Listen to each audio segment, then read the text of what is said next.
Salutations, Legion of Doom. Welcome to Podcast The Storm, where socially awkward outcasts, crazy weirdos, and all-around nerd convene, talk, and debate all things pop culture. With me, as always, is my co-host, the nerdy occultist, aka the Authenticator, Dalton L. Mortimer. Hello, everyone. And I'm your host, last time will want to be the brains for pop culture. How's everyone doing tonight? I am doing mostly okay. The day has been mostly uneventful. I've been rewatching Gargoyles because Gargoyles is awesome.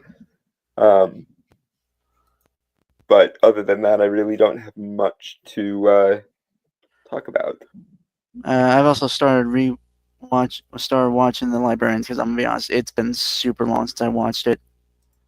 I think I watched it first came out, but I only ever got to see like a few episodes. I will be curious how this will, for it will inevitably influence your creative ideas. Shut up. You can't not do it. You're like 30% shy of going full Richard Maddock in most cases. Honestly, I'll be honest, it's like a 50-50 with me. Charlie again?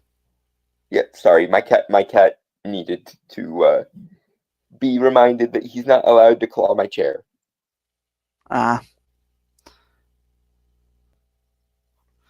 Gently as I possibly can, but that is one of my few rules for him. It's just don't claw my furniture. I don't think my cat's ever really clawed my furniture.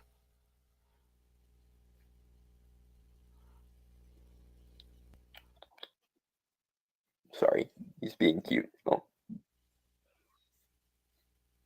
Yeah, I don't think my cats ever did that. Charlie only seems to do it when he's annoyed about something, and that's part of what annoys me about it, because he passive-aggressively will claw my furniture when he's upset by something. Maybe you're not giving him enough attention. Well, under most normal circumstances, I would jump to remedy that, but we're in the middle of a thing here, so there. Hey, you could be like Blofeld, Goldfinger. He has jumped up on my lap like a couple times while we were doing the show, I think. I believe so. Anyway, to get through stuff we're doing.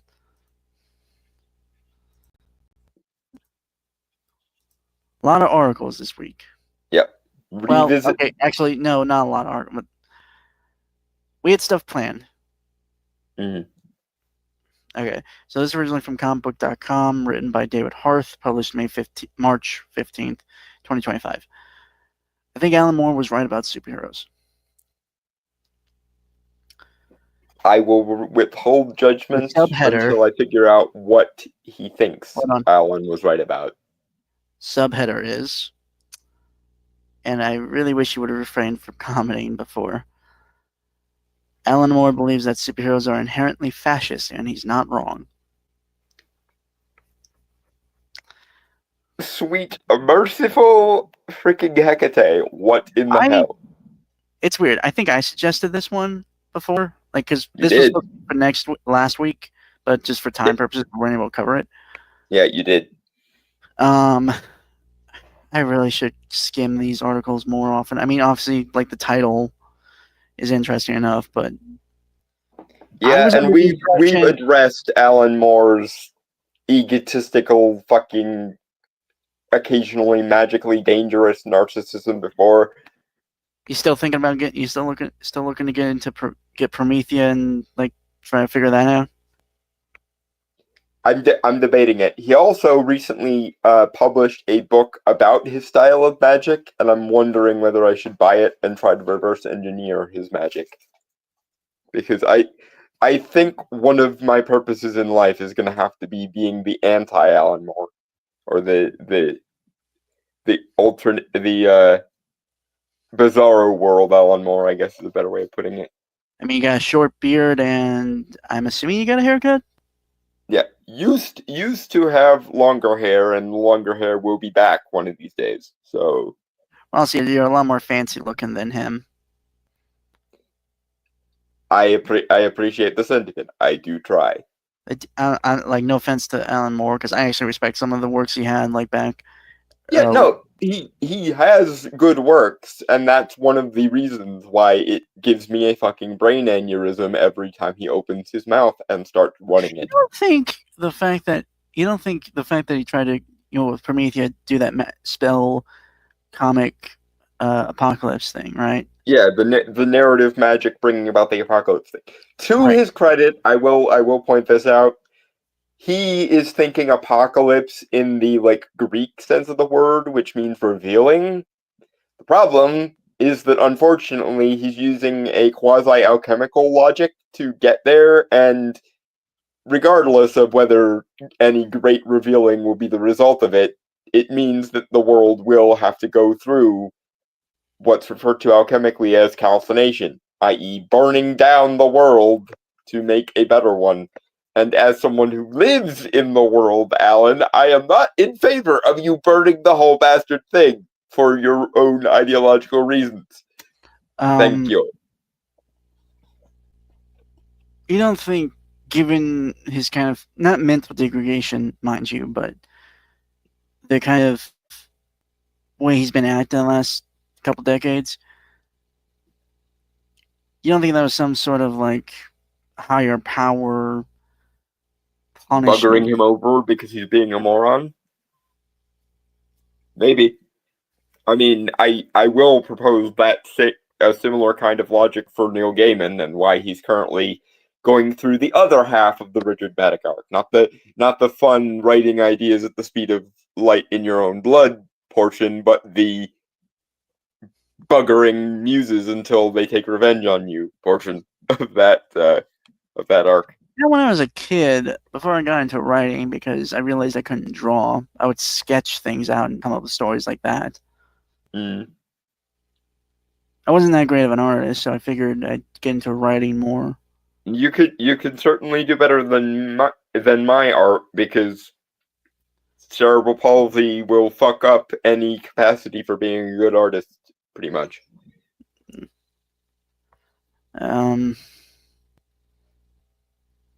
It's one of the things that annoys me about cerebral palsy is it prevents you from having nice handwriting, to which, fuck that. Huh. I wonder if that was kind of my first. Well, it was my first outlet for my artistic kind of spirit. Yeah. And I was like, the freaking mania you get when you're creating shit. Anyway, on with the Alan Moore flavored stupid and the rebuttal that shall follow forthwith. I literally drew on walls when I was a kid. I mean, granted, a lot of kids did that, to be fair. So, sorry, I was just. Again, like I was saying earlier, you're 30% shy of going full Richard Maddock. To be fair, I didn't do it in my own blood. I used a blue marker. So. Yep. Which is good. Which is definitely better and saner to do it that way than to lose your mind a little bit too much. Wasn't Maddox's defense of that was they couldn't find a pen? Yeah, I'm pretty sure he couldn't find something to write with or on quickly enough, and so he ended up doing it in his own blood on the wall. That's okay. Anyway, sorry, tangent there. Yeah, on to the Alan Moore flavored stupidity and the rebuttal thereof. Okay. Alan Moore is a legend in the comic industry. Moore came into a comic industry that was beginning to grow past its simplistic morality plays, and gave it the push it needed to truly reach the heights of storytelling of mediums like novels or films. Okay. In the in the loosest possible definition there, you're right. But fuck you for thinking that comics weren't worthwhile art before the British invasion. Don't get me wrong, much of my favorite comic book material comes from the British invasion period as well. The post comics book, the post comic code authority era, but that is not when comics grew up. Comics were pretty much always grown up until Frederick Wortham and company forced it to pander to children, and then complained about it pandering to children. To be fair, there were a lot of interesting stuff and concepts and ideas that came from, I guess the Silver Age would have been. Yeah, because good writers can work within those kind of limitations, and they did. I mean, without that kind of, we wouldn't get the Marvel bullpen period. Yeah, I mean, Fantastic Four came out at that time. Spider-Man, Incredible Hulk, Thor, Iron Man, Avengers. To be fair, Marvel was born in the Silver Age, so. Yeah, Marvel owns the Silver Age in very much the same vein as DC owns the Golden Age. But Yeah. but that's the thing. Funnily enough, prior to Frederick Wortham's ridiculous meddling, comics were being criticized for going too dark and too adult with their content. And then the Comics Code Authority became a thing, and then the people who worked in comics, many of whom were goddamn geniuses, found ways to work around Frederick Wortham's restrictions. And so the Silver Age was born. And I'm glad that the Silver Age exists, because much of the more weird and cosmic and over-the-top parts of comic that I like so much come from the Silver Age. That being said, I am curious what superhero comics in particular would have looked like if Frederick Wortham hadn't meddled. Right, I do have something else to say. I feel it's weird to say that they were simplistic morality plays. Yes, at times they were obviously adhered because of the Comics Code Authority. They were forced to kind of not dumb it down, but lighten it up. Yeah, thank you. But they still told complex stories. Again, look at like Spider-Man's early stuff. Like, look at basically the entire bibliography of Jack Kirby. The cosmic, the weird, the metaphysical, the high class science fiction, etc. Actually, hold on. I'm going to look that up real quick because I am curious. But I believe the New Gods were created in the Silver Age, right? Fairly close to it. It might have been the Bronze Age, but don't quote me. I'll look it up.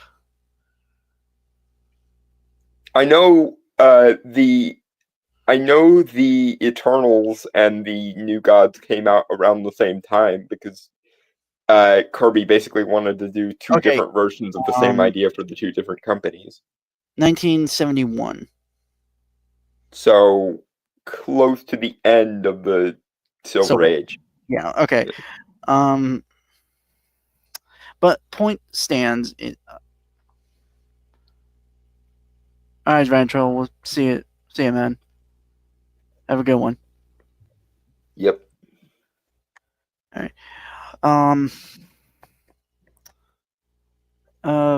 But I mean, they tackled like there was I've watched like a couple comic book documentaries. I've covered the history of comic books. There was one specific one I remember watching on Netflix years ago that talked about like that had like leaves. It was like a really big one. I can't remember the name of it off the top of my head. But when they talked about the Comics Code Authority, because obviously it was a big part of it, of the industry. Was this comic book superheroes unmasked? Maybe. Again, it's been years since I watched it. Like, it would have come out in like the year 2000, I think. That's the first one that comes to my mind when I think of documentaries on the history of comics. No, it made mention of Liev Schreiber because he was like the narrator of it, who was Sabretooth, and it made mention that he was Sabretooth, so it had to come out in the Okay, TV. so this is a And different one than the one I was thinking of. yeah, I think I know what you're talking about though. I think I've watched that myself, but Mm. Stan talked about a story he wrote for Spider-Man that talked about like the drug epidemic that was happening at the time in the uh, And how he basically had to like toe the very fringes of the line so that it didn't get got by the comic code. yeah, the dude basically.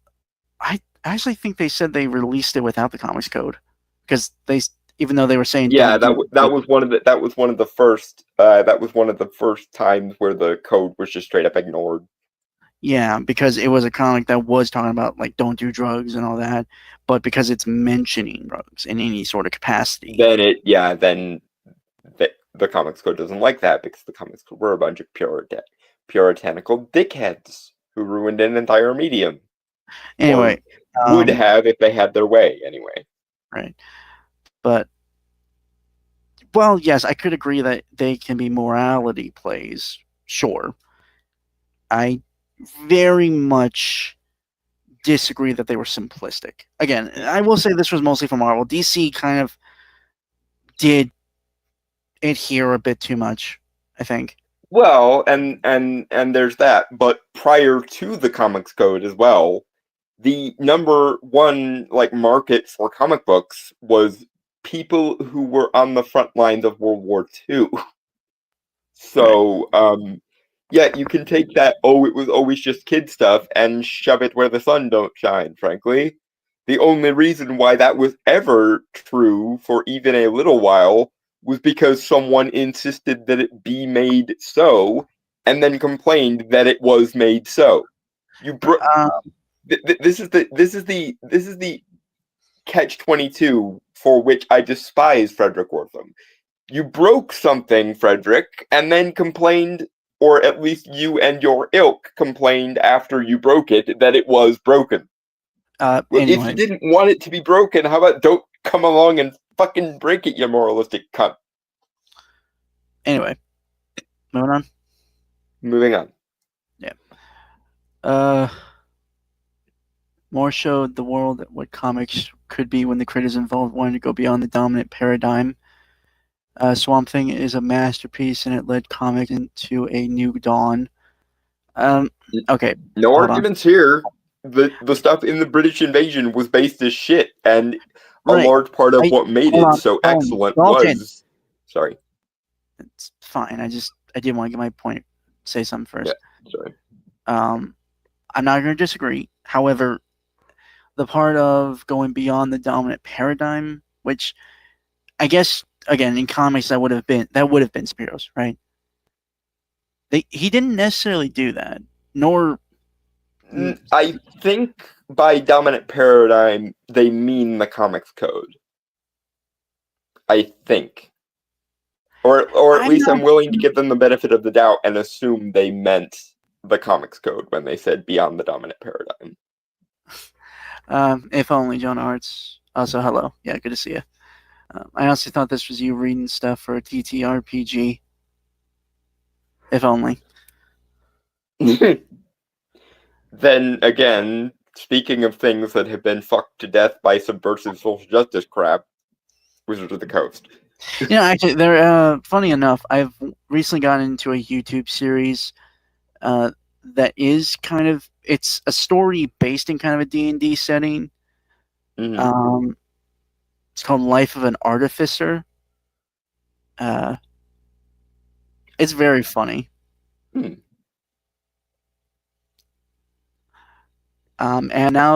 when I watch that, I'm not gonna lie. I think if I were going to pick a D&D class, I think Artificer would work fine for me. Which, given what we came up with for Raph and Lionhearted, does sort of follow. Oh, you've seen it? Okay. Oh, Jonah, you've seen it. That's cool. Cool. I always feel like I always end up like grabbing like one of the most niche stuff like I find. So okay, cool. That's cool. Mm-hmm. Oh, that's okay. I think you'd. Well, I don't know if you like it, Don. It's funny. Where is it? Is it a purely text-based thing, or is there like a video format for it? Oh no, it's on YouTube. It's like a web series. They use like still images and stuff. It's not like I think Hunter the Parenting or TTS from something like that. Okay, okay. I'll It's see if something. I can Um, find it I and can give it a send look I one can of these send you days. I can send you the link to like the YouTube channel. It's called, or tell you now, the Heretical Funhouse. Hmm. Yeah. Okay. But in any case, back to Alan Um. Moore flavored Right. nonsense. Sorry. The thing I was gonna mention, how I read that line, the thing. Mm. Yeah. Um.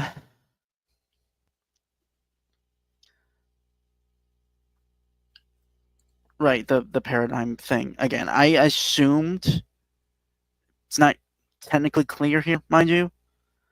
Mm. I assumed it was superheroes is what they meant by dominant paradigm. Mm. Um, we go beyond it. Hence why my argument was going to go with like Alan Moore They and didn't actually do that for the most part. They yeah, told more complex stories with superheroes and superhero yeah, content, yeah. and even cases where they weren't explicitly quote unquote superheroes were still in the like pulp noir vein, like John Constantine, Dream of the Endless, uh, James Robinson's work for DC with Starman and with his JSA. Oh, All of these things, don't forget Planetary, don't forget Doom Patrol. Swamp Thing, still, yeah, they all still were superhero stories. So that's part of why I was trying to give them a little bit of the benefit of the doubt in thinking that they meant the comics code when they said dominant paradigm. Because That's if you want to make the argument that the British invasion made something other than mostly superheroes, that argument is false. That right. premise is Yeah, not true. It is not what yeah. happened. That's fair. Okay, so with that, I do think obviously I might have misinterpreted the words Yeah. there. I fully Or admit they're being even more stupid than I was giving them credit for, which is also possible. it's honestly hard to tell at this point. Yeah. Okay.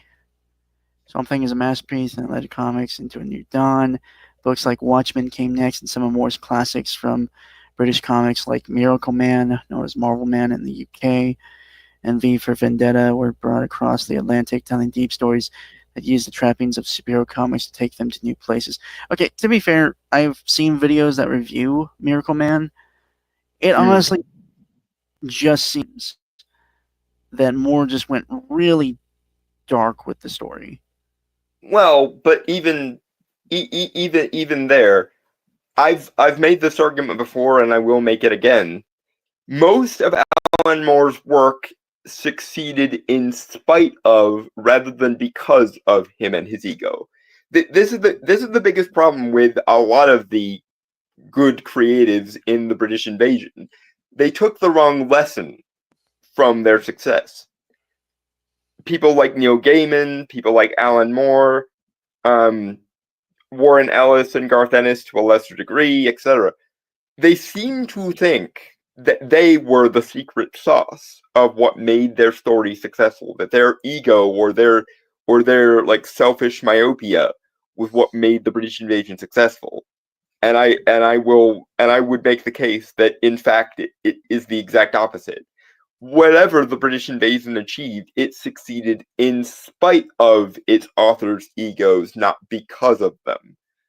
And I know because whenever these British invasion types have a chance to revisit what made them famous, like Neil Gaiman, like Alan Moore, they always focus on quote unquote their artistic vision, air quotes, and it always ends up removing the stuff that people actually liked about those stories. Like, for example, when Neil Gaiman let Netflix adapt The Sandman, he got rid of all the DC references and he got rid of the actual, like, cosmic nature and aesthetics of the Endless. He made the Endless look like just normal people.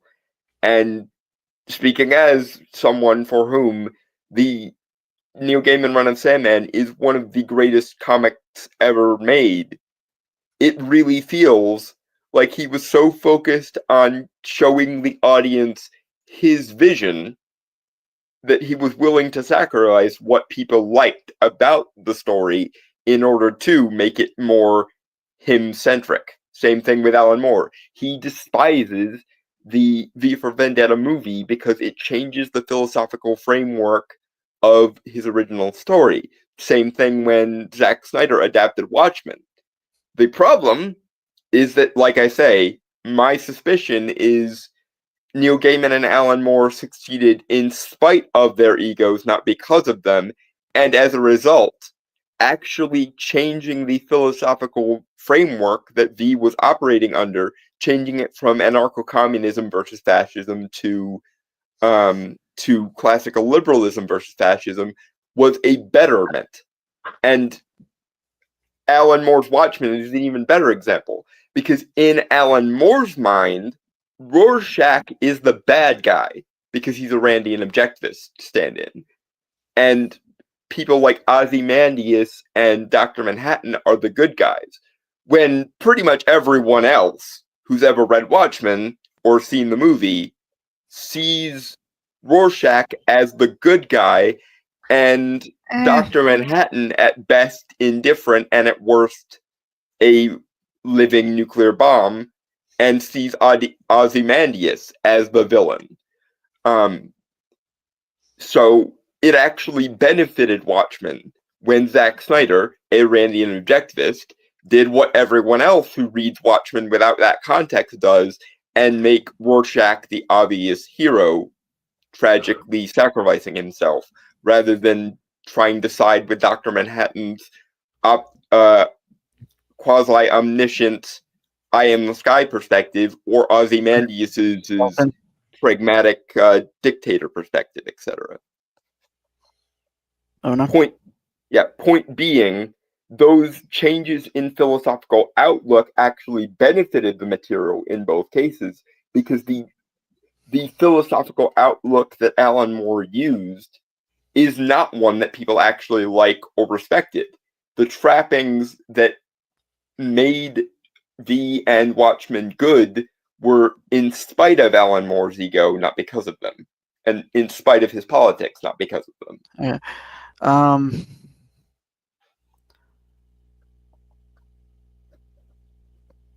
Moore became a legendary figure with his work at DC, but unfortunately, the company wasn't worthy of his trust. This led to Moore's falling out with mainstream, changing his view of comics forever.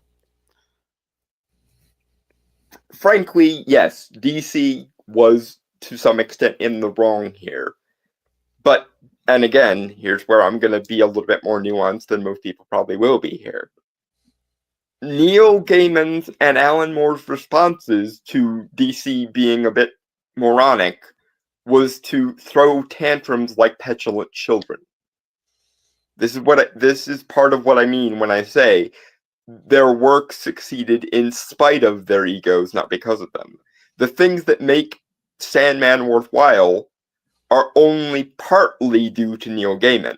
Some of the best things that made Sandman worthwhile were creative restrictions that he had to operate with from other people who worked on the Sandman series. Like, for example, the Endless being chalk or marble white instead of looking human, or the DC references in the early issues of Sandman, etc. Same thing with Alan Moore. The concept of V for Vendetta is actually more interesting than the story Alan Moore told, and based on that intrigue, it became more famous than it would have in a vacuum if it were just sold on his artistic vision TM. Same thing with Watchmen. Originally, in fact, Watchmen was supposed to involve the Charlton characters, and only when DC went, absolutely not, you are not fucking ruining Captain Atom and the Question like that, was he forced to tell a better story.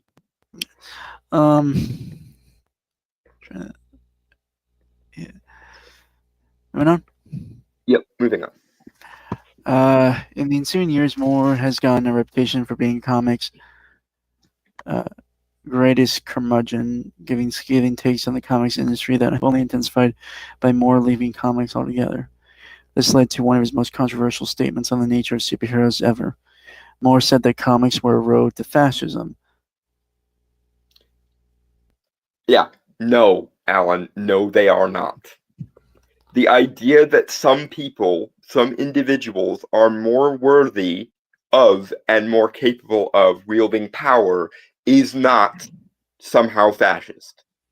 Just because fascism prides itself on its strongman dictators does not mean that you can just demonize strength full stop. Doesn't mean that the only correct choice is the Antifa style liberals get their bullet too. And this is why I opened my gambit here by pointing out the ways in which your ego is the problem, not the merit. Because you were Antifa before Antifa existed. Let's face it, Alan. You made V a anarcho-communist. And whether you like it or not, the movie version is better because they changed that anarcho-communism to classical liberalism instead. This is why I mentioned that you, Neil, and some of the other folks in the British invasion seem to succeed in spite of yourselves, not because of yourselves, but because you are so, fuck it, I'm gonna say it, narcissistic. And I'm not just throwing that word out casually here. I genuinely think that a lot of creative types, especially in industries in and around Hollywood, have a pathological self-centeredness that is equivalent to something like narcissistic personality disorder, or at the very least a narcissistic personality style. And as a result, you cannot see the things that other people like about your work. You cannot see the things that actually strayed from your artistic visions as a good thing instead of a bad one, because you can't look at your work with fresh eyes. You can't look at it through anyone else's perspective than your own. So it doesn't occur to you, for example, Alan, that by, to your credit, accurately portraying Randian objectivism, which you did, and that makes you better than 90% of the people who strawman the shit out of it, by the way, by accurately portraying Rorschach as a stand-in for Randian objectivism, you therefore also captured the virtues of Randian objectivism, or at the very least the qualities of Randian objectivism that people other than you will like.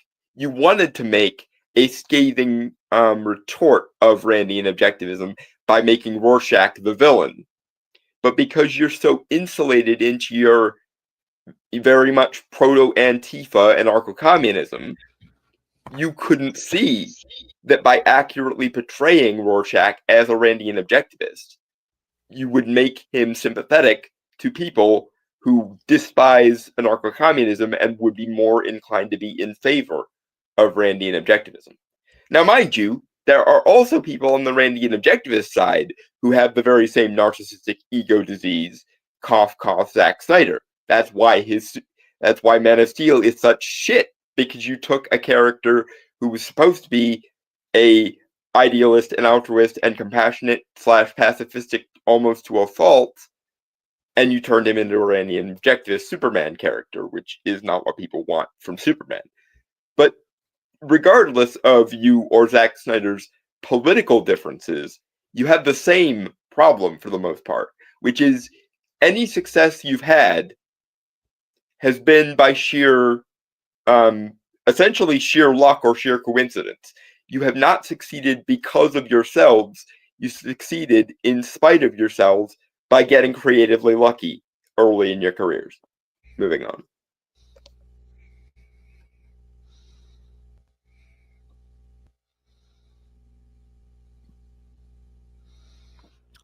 Okay, sorry. Unless you have something to add there. No, I think you pretty much covered it. Okay. Now I'm a huge superhero fan, so this down a lot. As someone who is very much anti-fascist, I never really thought about superheroes that way. You shouldn't because they're not. Okay, Yeah, I it's did have stupid something. to think that way. I do have something here. Yeah, go ahead. Um, Superheroes are not inherently fascist. Literally, even like pulp heroes, are ba- which are the basis or like precursors to superheroes, right? Yeah. We're known for fighting tyrants, evil kings, all that stuff, right? Mhm. And superheroes are, well, effectively vigilantes, right? Depending on what continuity we're in. More or less, but yes, Yeah. broadly speaking, they fit somewhere in the category of either the pulp detective vein or the vigilante vein, usually some combination of both. Anyway, uh, which means they don't adhere to the status quo, or, well, mm,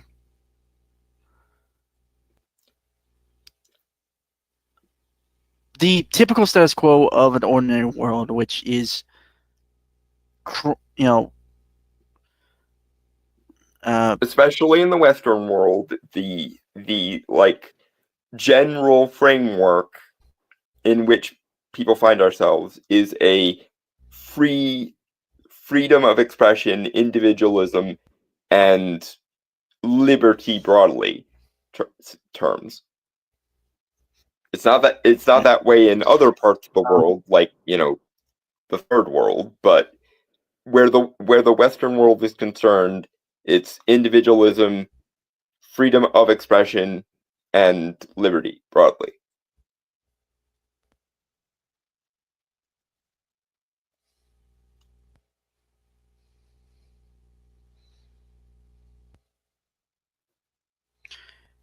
uh, God damn, I had some. But yeah, they normally,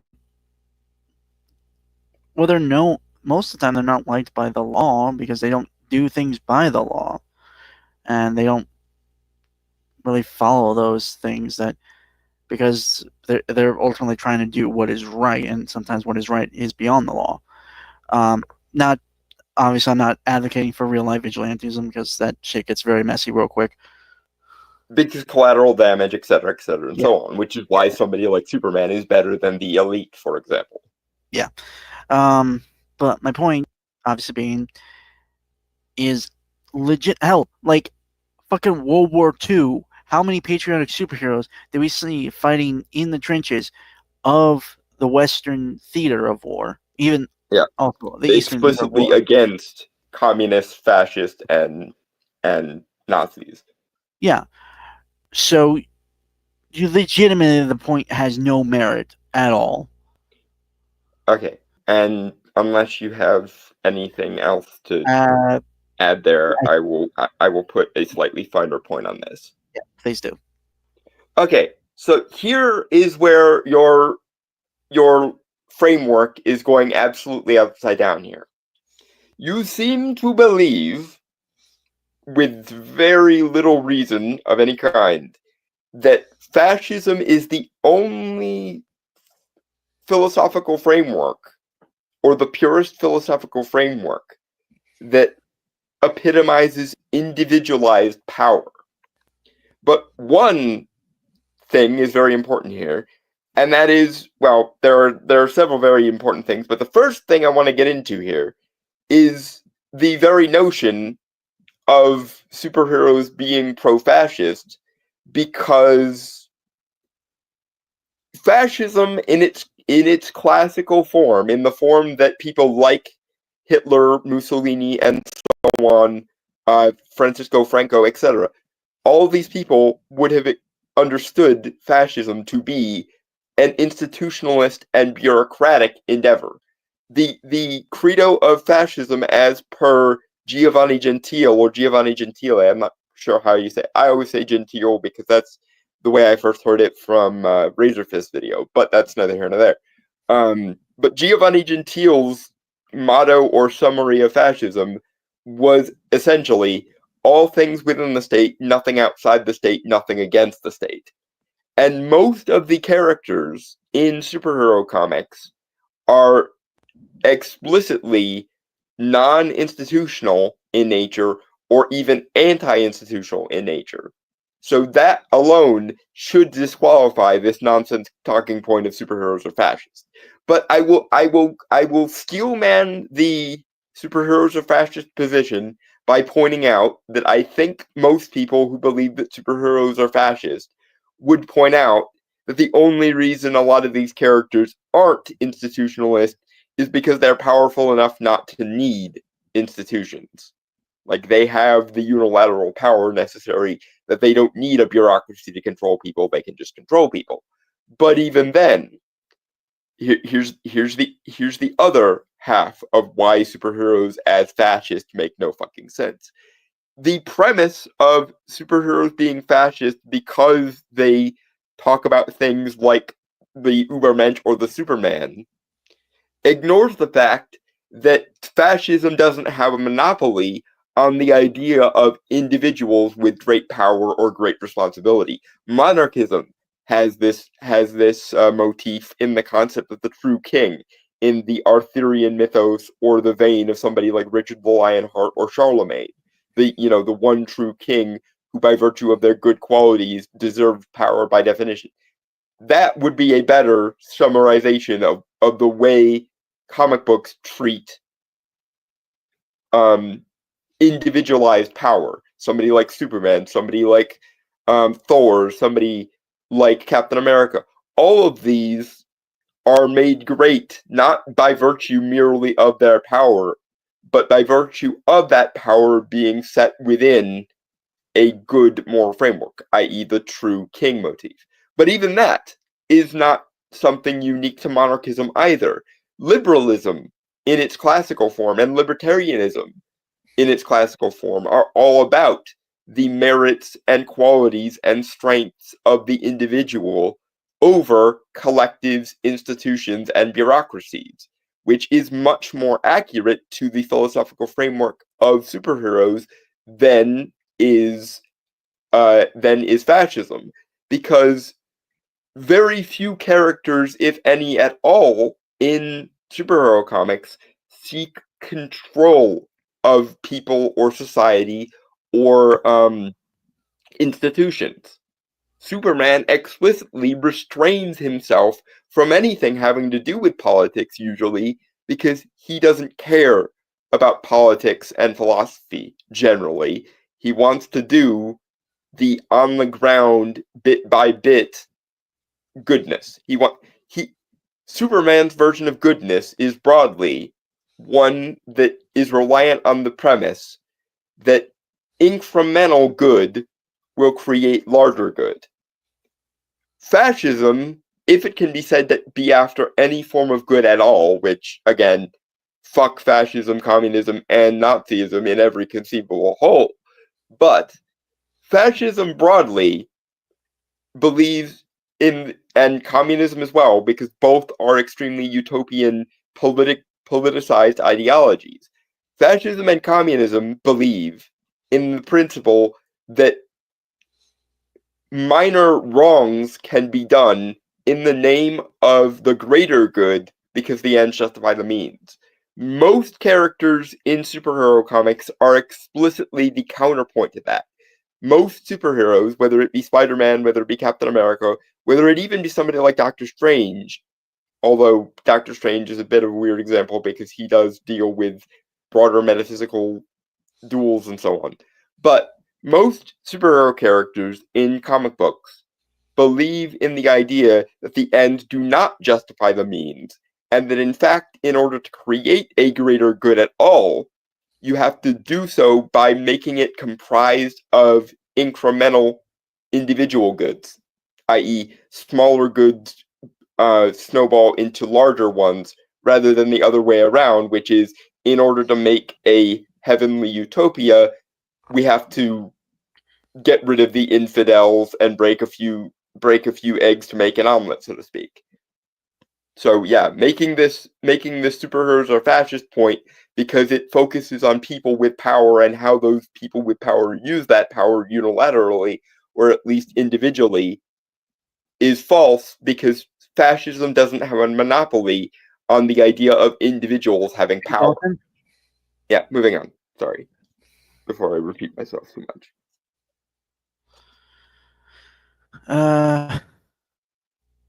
Okay. However, the more I think about it, the more I see that Moore is right. That said, just because he's right doesn't mean that this option has to be the final word. I'm gonna need a lot of your receipts as to whether Alan Moore being right or not, because he's been wrong every time we've covered this before. So if you can make a argument to me that will convince me he's right about this, I will commend you, because I don't think it's possible from where you're standing. But go ahead and try. All right.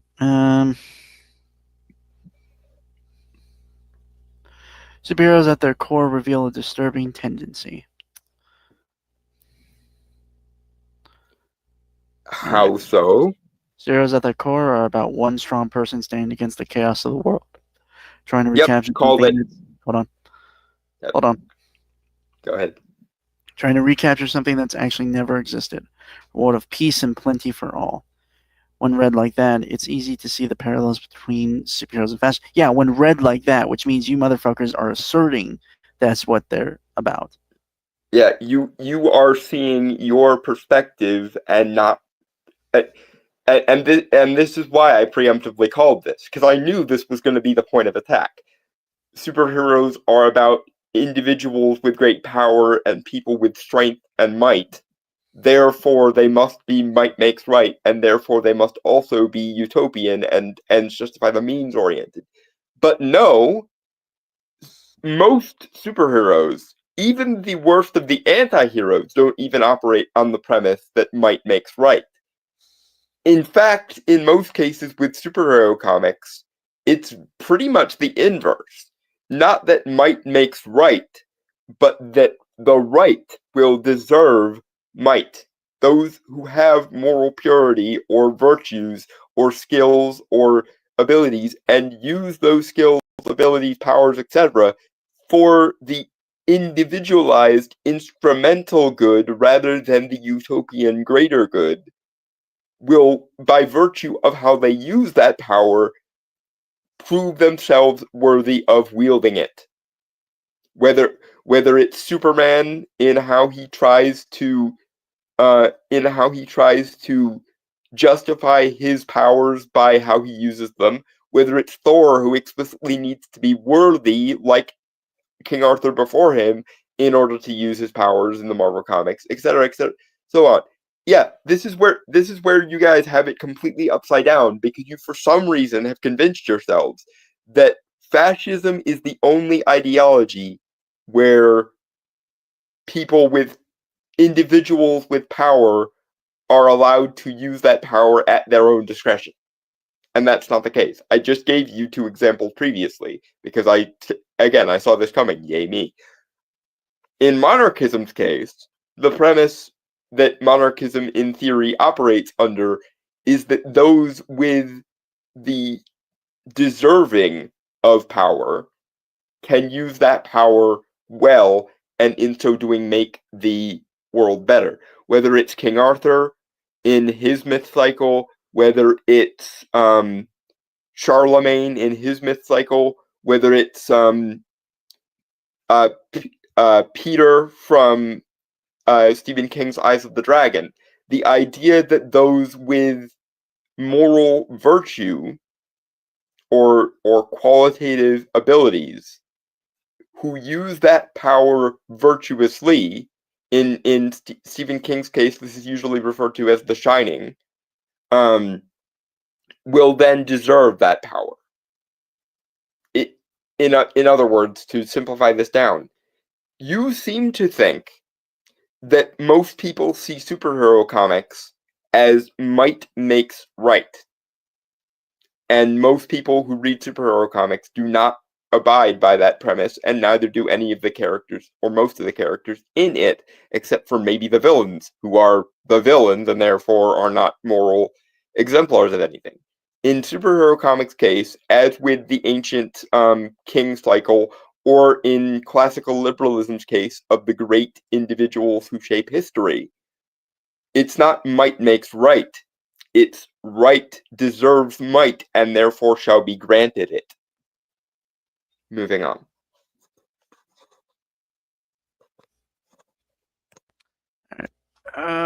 Fascist ideology presents its adherents with a view of a perfect world, one where the problems of today are fixed and brought back to an idyllic past that they create for their supporters. Okay, again, that's not what superheroes do. Superhero comics don't do that. Never have. No.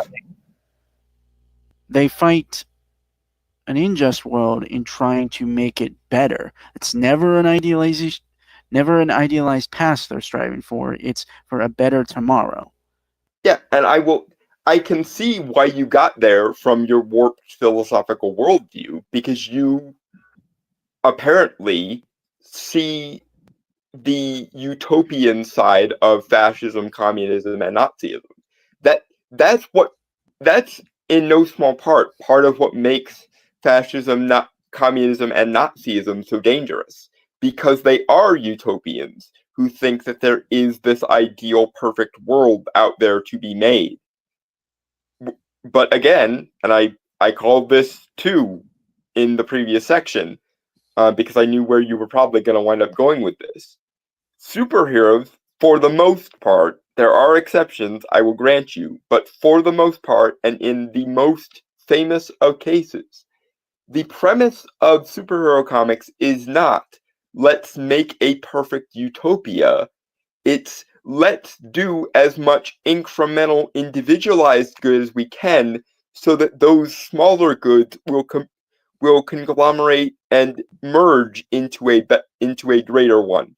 That's the main difference between a pragmatic definition of the good, or a individualized definition of the good, and a utopian collectivist definition of the good. Utopian ideologues are more than willing to put up with evil in the short term so that the greater good can be accomplished. For a superhero, though, again, in most cases there are exceptions, but very rarely, believe in the premise that there is no way to create a greater good through smaller acts of evil.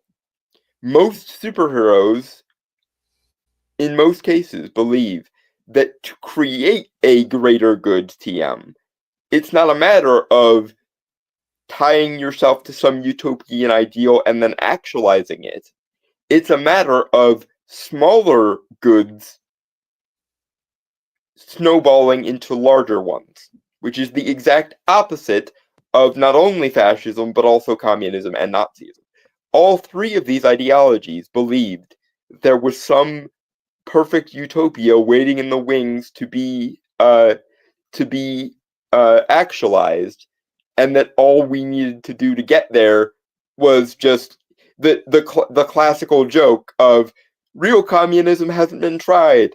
Just a few more millions of dead bodies and we'll get to this utopia finally. Same thing with fascism.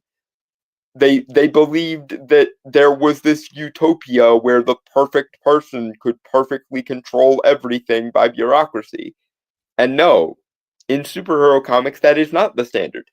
It's not might makes right. It's not the greater good above everything else. It's those with the right to have power will wield it properly by combining individualized small goods into a larger one, rather than thinking that the utopia is just a couple more million dead bodies away, which is the utopian position of the 20th century, mostly the result of Hegelian and Rousseauian styles of thinking, which ruin everything they touch and make entire civilizations bathe in blood when they are actualized. Moving on. Okay.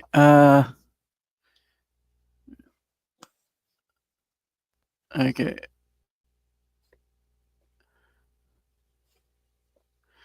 pass that create for the supporters. The German paradise that Nazi Germany talked about was a thing of fiction, just like any of the storied past that fascists like to trot out. He is a childlike view of the world. Children don't notice the horrors of adulthood, only seeing the fun. That To ensnare yeah, people into their monstrous world. Go ahead. Sorry. No, I didn't have anything to say that. Okay, here's your problem. You see utopianism where there is no utopianism because you can't understand, very ironically indeed, the idea of smaller goods accumulating into larger ones. But that typically is what superhero comics are offering. Not some idealized past or idealized future, but that the world can be made better by small acts of goodness accumulating on a larger scale. Do you see the crucial and applicable difference there?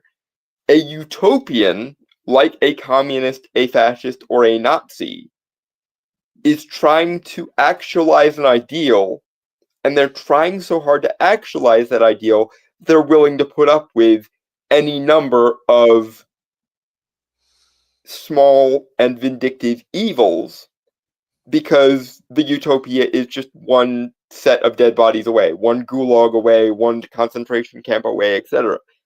But the superhero position, again, typically, there are exceptions, but I will continue to point out those exceptions are extreme outliers.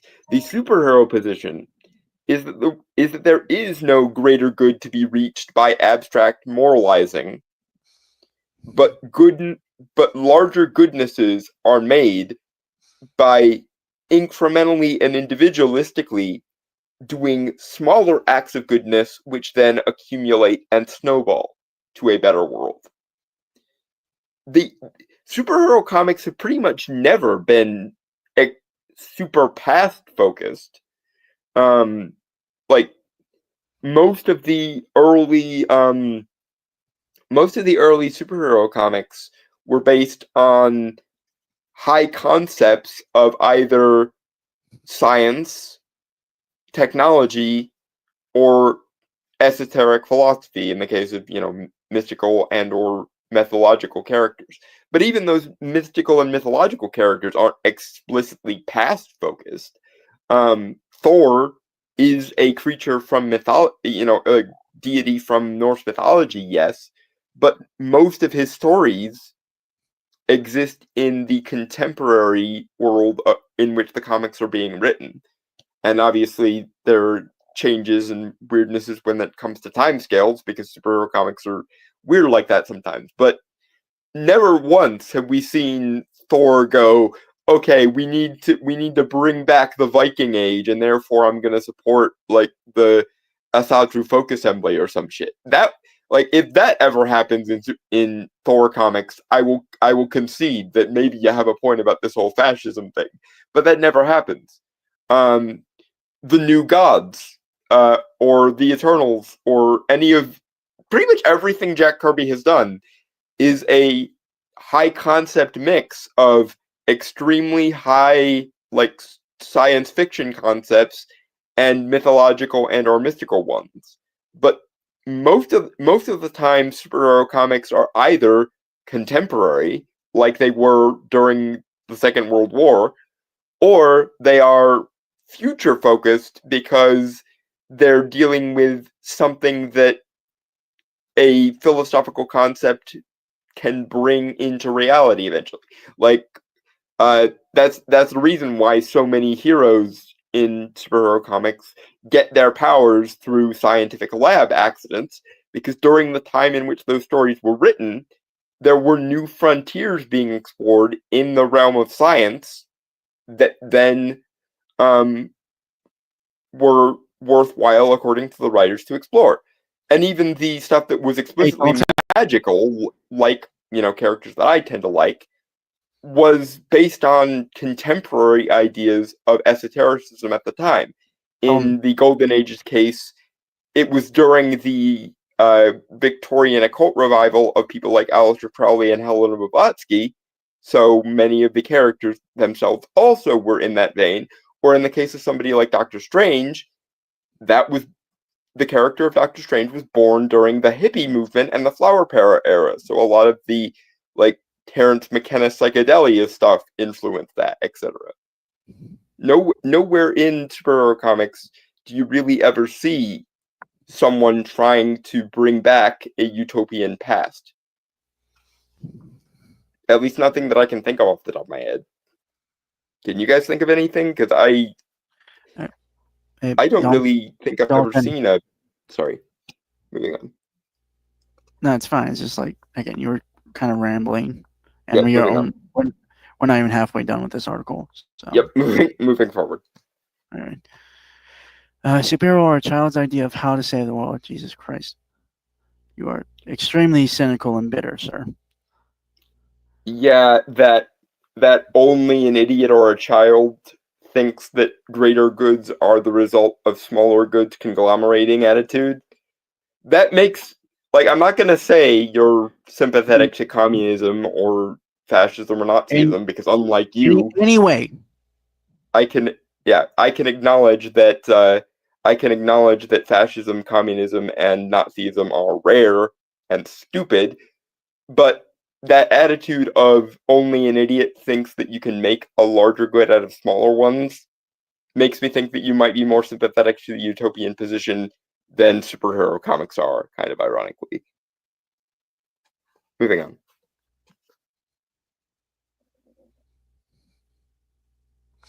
All right.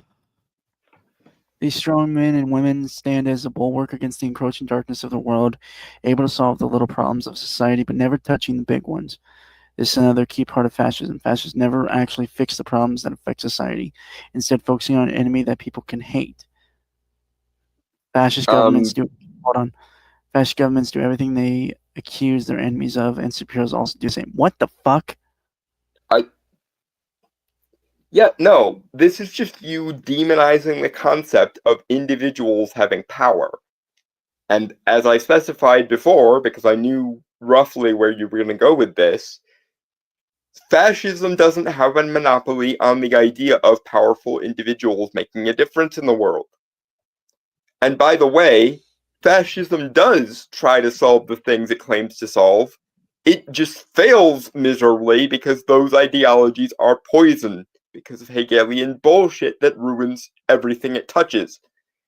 But the thing is, and again, I'm not gonna strawman you or play the silent communist card, but it really feels like you want to unilaterally demonize fascism, but not even mention the evils of communism, because you might be at least, again, not going to call you a communist, but it seems like you're more sympathetic to communism's perspective on this than you are to fascism. And the only reason why you hate fascism is because it's not communism. But in both cases, fuck you, you're wrong, because fascism does not have a monopoly on the idea of powerful individuals capable of making a difference. And the reason why most superheroes focus on the day-to-day goods and evils rather than political or ideological ones is because they don't want to make themselves authoritarians. This is the Superman living in a world of glass and cardboard thing. He knows he has to have a light touch, and he knows that he's not smart enough to be involved in politics because he knows that if he did, no one could stop him, and he would consider it a moral wrong to declare himself the God King of the world. Do you see? And the ironic thing is you're criticizing Superman for not declaring himself an authoritarian strongman, and you're calling it fascism while simultaneously admitting that one of the hallmarks of fascism is the authoritarian strongman who forces their frameworks and ideologies down people's throats. You're calling Superman a fascist for not doing the thing that you yourself claim is fascism. somehow. That is how far upside down you have dug yourself here. Moving on. All right. Someone like Batman or the Punisher use the weapons of the enemy to fight them. Both create a self-sustained cycle, one that always fights the symptoms, but never actually solves the problems. In fact, they often create even more problems. Okay, hold on. Dylan, before you, I'm sure you got Go stuff. ahead. One. Go ahead. Well, okay, no, you said or, so you can't. So they're not equating both as the same. Well, no, they are actually. Right. Yeah, but go ahead. They're two very different. Batman and the Punisher are two very different characters. One, Punisher is effectively a serial killer who kills bad guys, but is still a murderer, and most people in the Marvel universe don't like him for that because, you know, what started out as revenge just kind of became an excuse for him to keep killing people. I'd also point out that the Punisher doesn't even like himself most of the time, specifically for that reason. He doesn't want to be doing the thing he's doing. He just thinks it's necessary. Yeah. Batman, well, yes, I can agree. There is some elements that if he goes too far, he could become fascistic. Yeah. I could see the argument at least. Yeah.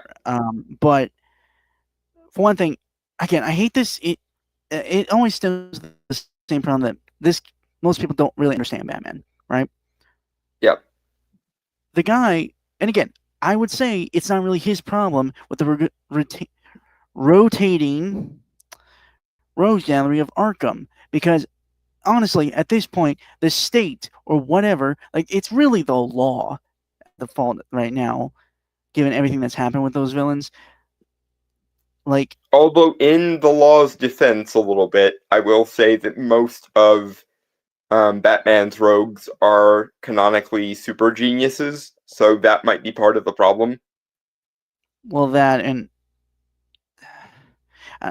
again, I honestly think, given some of them, yes, some of them could be highly traumatized or whatever. Like, some do have very tragic backstories, depending, right? But like, specifically with like the Joker, the dude really needs to be put in the fucking chair. Like, he admits that his entire goal is chaos because he wants to show the world how silly the very idea of rules are, basically. And the fact that that's effectively it. The guy is effectively a super terrorist. Let's be fully honest on that. Yeah. The fact, and again, I don't think the insanity plea really works when you really look at his full scope of a lot of his plans. Or yeah, if he were that insane, he couldn't organize half the shit he does, and he wouldn't be able to have a fairly consistent philosophical framework. And he does. His philosophical framework is an extremely maladaptive version of Albert Camus' absurdism, the idea that rules and strictures and categories are farcical and stupid and should be abolished, or at least laughed at in that again, either way. So legitimately, I feel like if this was in an actual court system, looking at the evidence of the insanity plea, it might actually be revoked, just given the fact that there is no possible way that Joker is legit fucking crazy. Yeah, no, he has a consistent philosophical framework and the consistent ability to marshal all sorts of resources to these various schemes.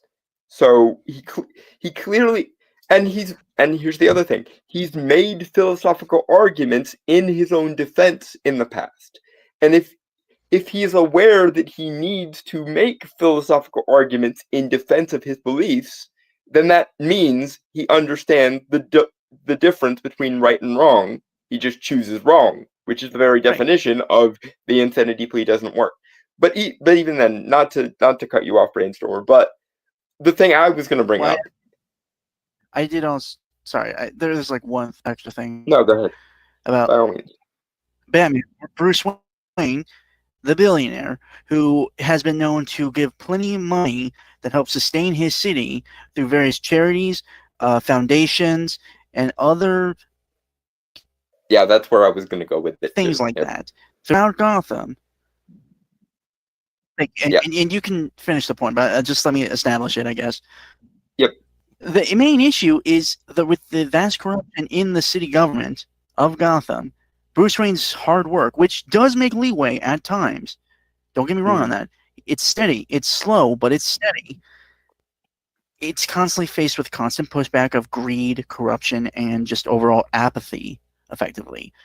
Given how fucked, because it's the population like of Gotham are the population of Gotham have essentially been so browbeaten that they're demoralized. They don't think things can get better, and so they don't. It's a self-fulfilling prophecy thing. But also, that jumping on to Brainstormer's point, your premise that Batman and the Punisher don't do anything to address the broader political problems is factually inaccurate because, as Brainstormer pointed out, Bruce Wayne does actually give to charity, and this is the straw man of Batman we always see from people who haven't actually read Batman comics. He does give to charity. He does try to better the political situation. Hell, The Dark Knight is a great example. He supports Harvey Dent because where Bruce is the guy who uses darkness to fight darkness, a la Batman, he has faith, at least before Harvey's accident, that Harvey can be the White Knight where Bruce has to be the Dark One. So it is factually inaccurate to say that Batman has no interest in bettering the larger political situation. He does, and he has put a considerable amount of his resources to where his mouth is. He just happens to know, by virtue of the aforementioned super criminals and super genius criminals, that no matter what he does on the institutional level, there are some people who, to quote from The Dark Knight, just want to watch the world burn for various philosophical or personal reasons. And that those people are dangerous enough, by virtue of them also being super geniuses, that someone with at least an equal set of skills or an equal set of abilities should stand in their opposition. Because no matter what Bruce does on the institutional level, let's say he never came up with the Batman idea. Let's say he just tried to do what you're suggesting and do the political TM thing. That's not going to solve the super criminals who can't be swayed by money. There's no force on this earth that's going to bribe the Joker to stop being the Joker. There's no force on this earth that's going to stop Two-Face from being Two-Face, or the Clock King from being the Clock King, or the list goes on. Because Batman knows that these people are beyond the point of being reasoned with opportunism or money, he needs to put actual skin in the game, and that is why Batman exists as a concept. Like, in universe, obviously there are out of universe reasons why Batman exists and blah blah, but I don't particularly care. Your point was an in universe point, and so I'm rebutting it in universe with in universe logic, of which you are just factually wrong about. Moving on.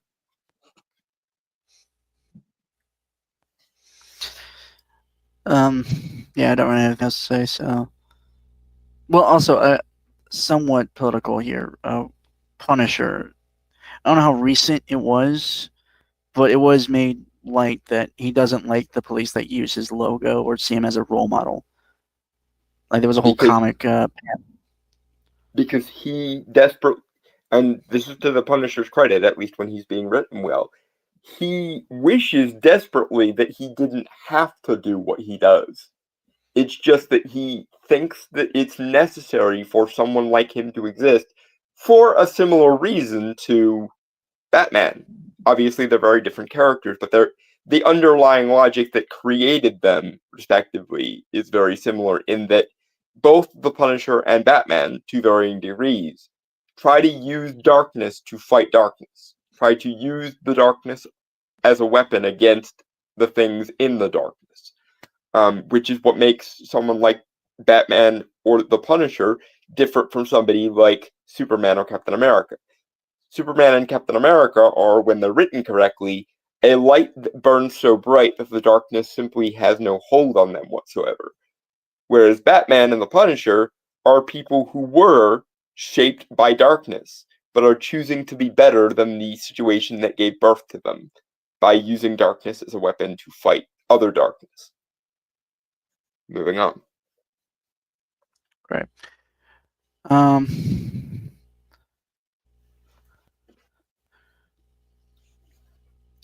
However, there's a fundamental difference between fascism and superheroes, and ironically, that difference comes from creators like Moore. I don't know about that. Yeah, I press X to doubt until you make a very strong case there. Right.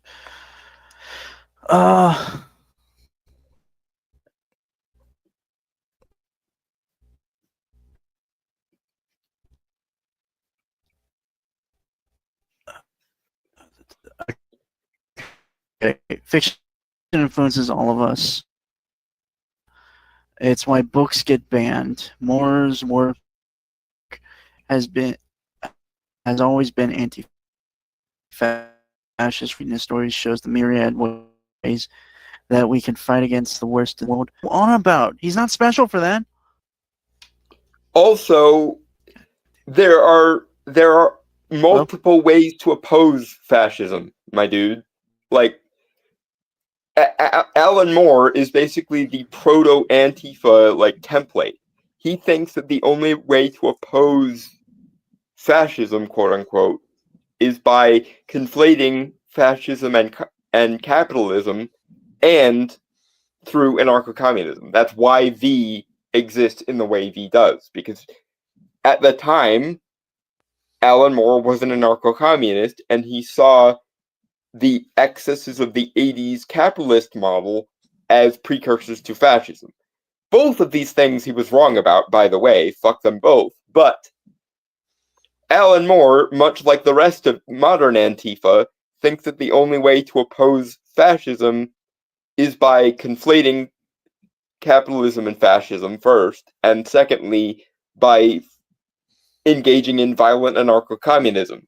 Whereas, in the Golden Age, for example, when the Western world, and particularly the Anglosphere, was fighting fascists, communists, and Nazis all at once, they did so by proposing the classical liberal or classical libertarian model.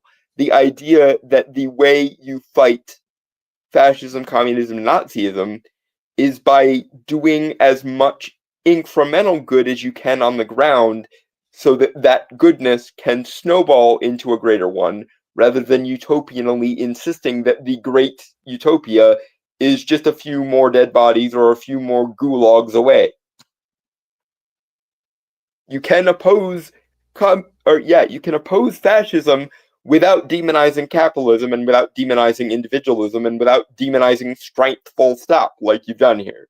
Your premise seems to be that fascists are the only people who care about individual strength.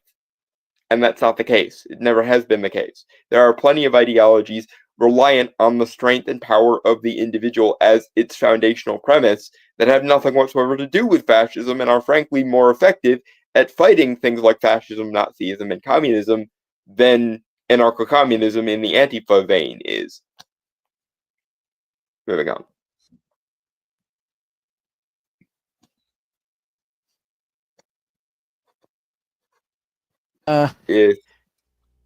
However, there's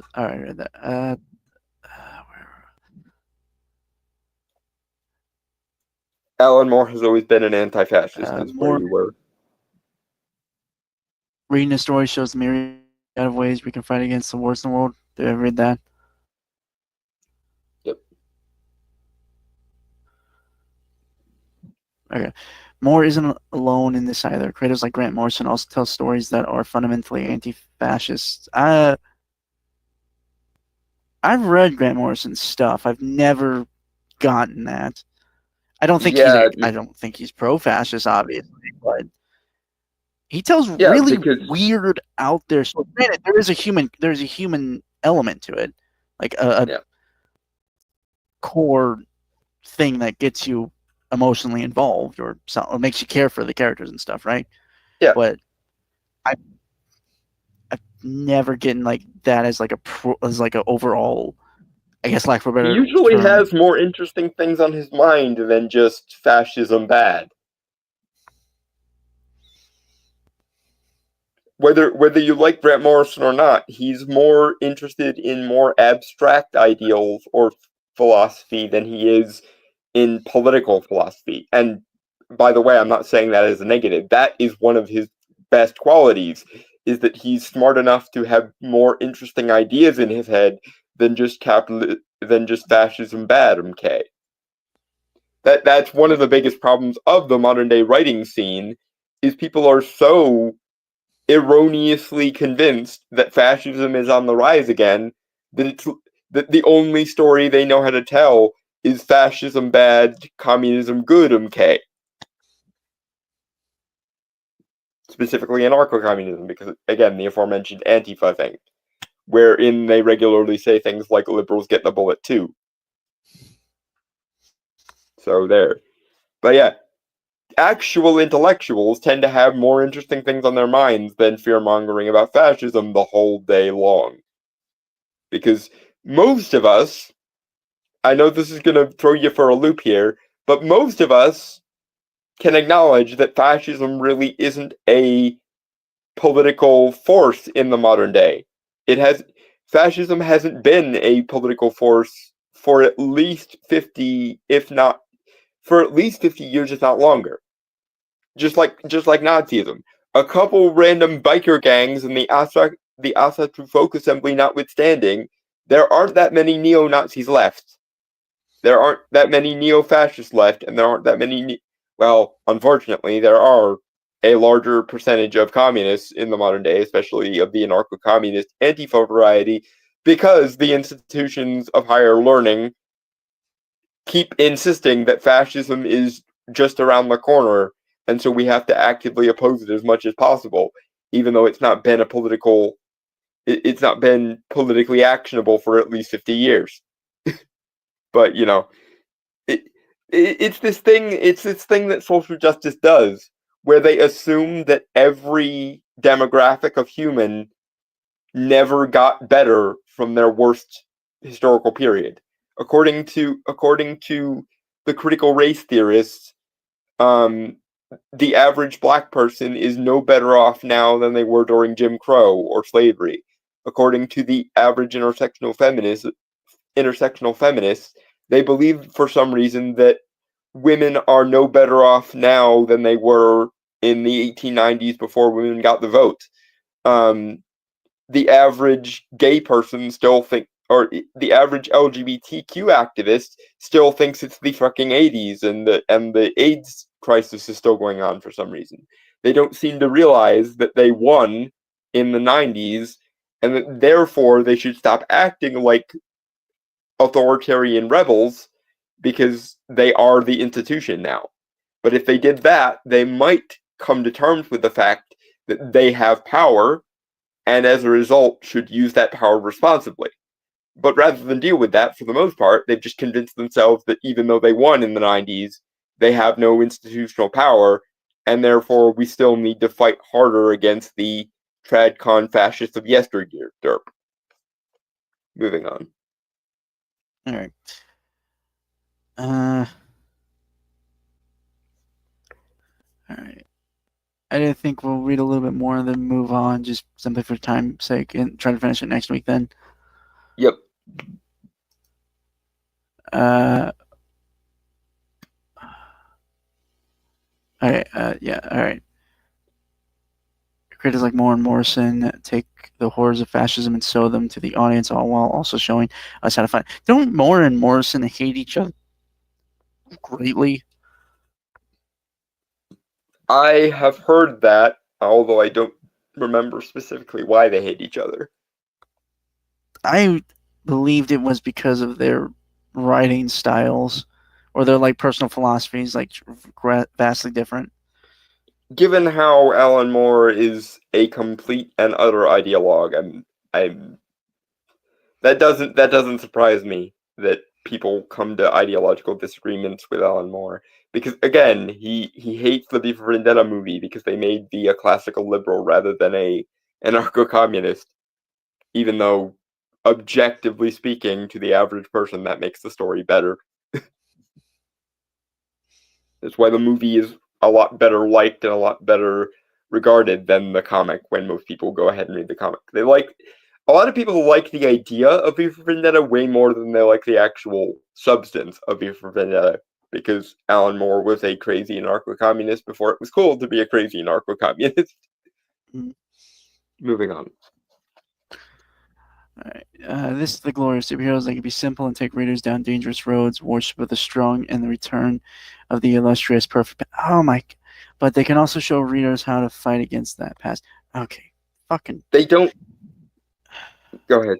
You go first. So it's clearly that this dumbass motherfucker who's right. Yeah, I don't like saying that because I think it kind of taints my view, but it is clearly a very illogical fallacy. Yeah, no, he's being a cunt. We should call it like it is. He's being a cunt and should be treated like a cunt. A stupid cunt at the moment. Yeah, and it's just like you're clearly looking at this from a specific point of view, which, okay, fine, but you are letting it influence your entire opinion on superheroes and not looking at superheroes in the overall sense. You're looking at it from this very specific context that legitimately, as we have pointed out, as Dalton specifically, as he is more capable of proper speech. To be fair, I come from a philosophy background, so these kind of arguments are second nature to me at this point. Right. But to be fair, I have said some points that I think you just kind of better explain than I, because I'm not philosophical, really. But legitimately, it's skewing your perception of superheroes in a way that you're not seeing the actual thing. They're not. People don't worship. Well, okay, stupid people. I will admit that. Stupid people worship superheroes because they're strong. Those whole like death battle things or whatever, too strong, all that shit. Fine, but that's a minority in terms of the thing. Yeah, it's like I didn't realize how thoroughly I was going to end up calling this, but I called it way back at the top. In order for this worldview of yours, as with superheroes as fascist metaphor, in order for that to make sense, you have to believe that fascists are the only people who see the virtue of individual strength, and that they have a monopoly on the philosophical idea of individual strength. But I've given several examples over the course of reading this article of other ideologies and other contexts in which individual strength can be viewed that have nothing whatsoever to do with fascism and are in fact useful to counter fascism. Most of the time, when superheroes are concerned,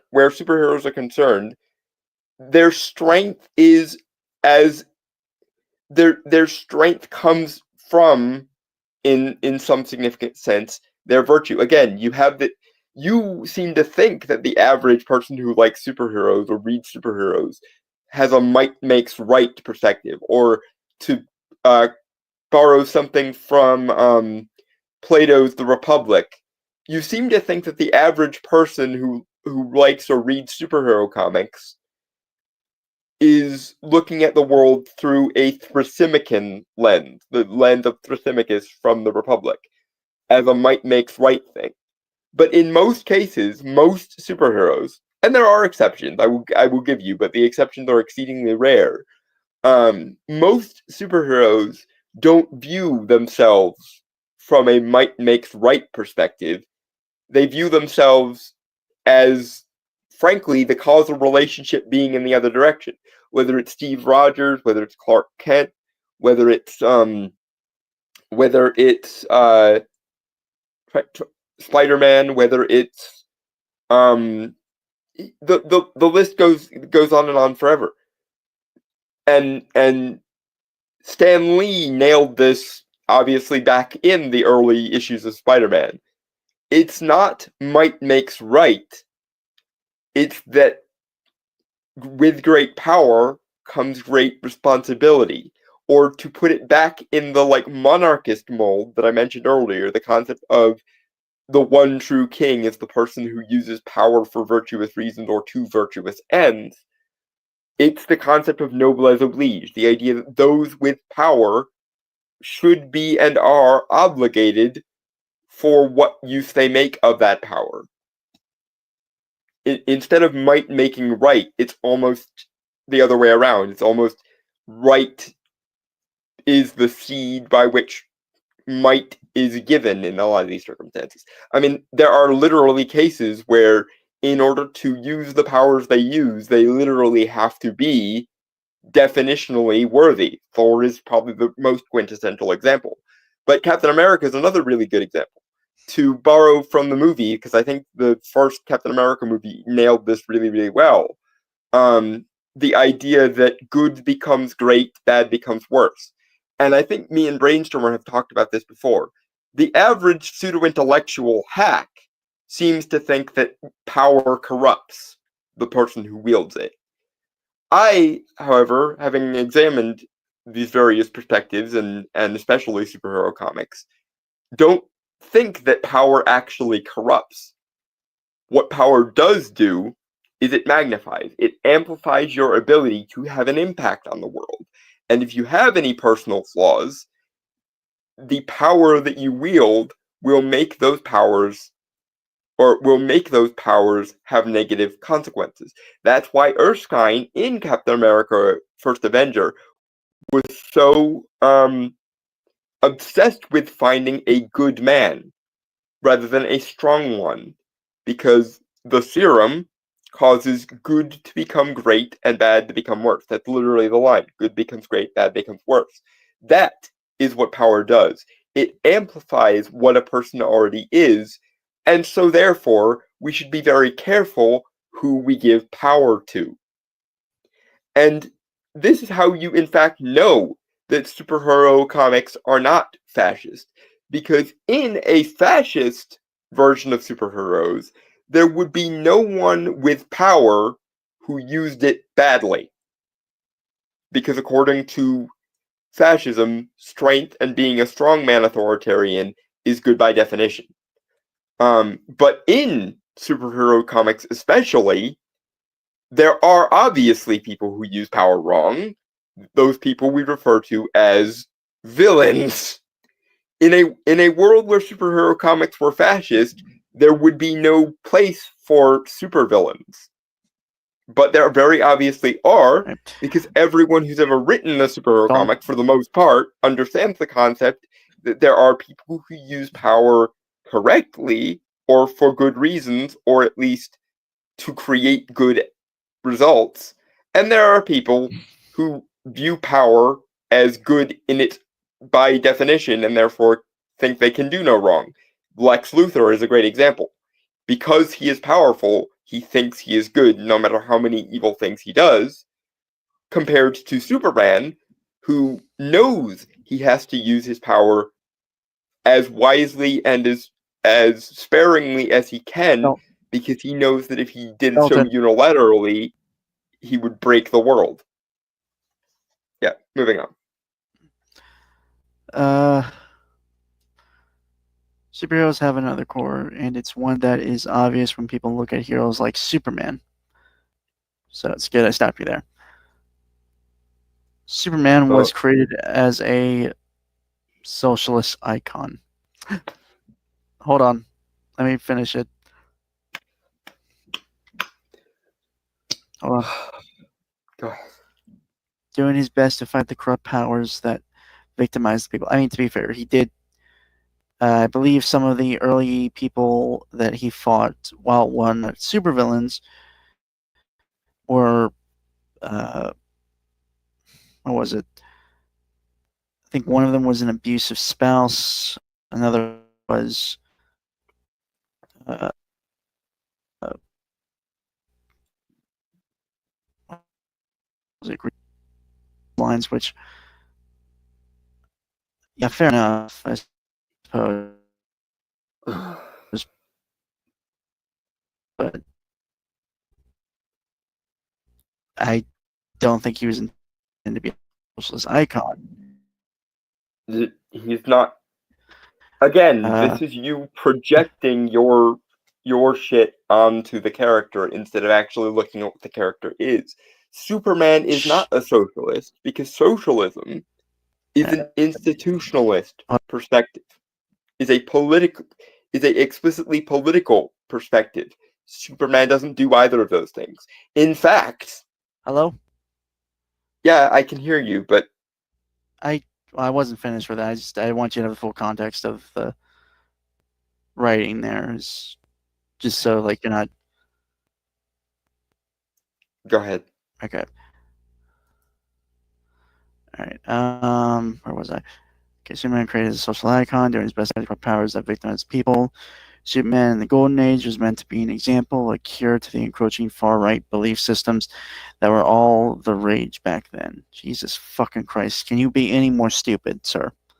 Yeah, no. Superman is not a socialist because socialism is an institutionalist, bureaucratic perspective that revolves around the concept of the greater good, and thinks that for a better world to be created, we should be focusing on the greater good and ignoring or foregoing altogether the minor individualized goods.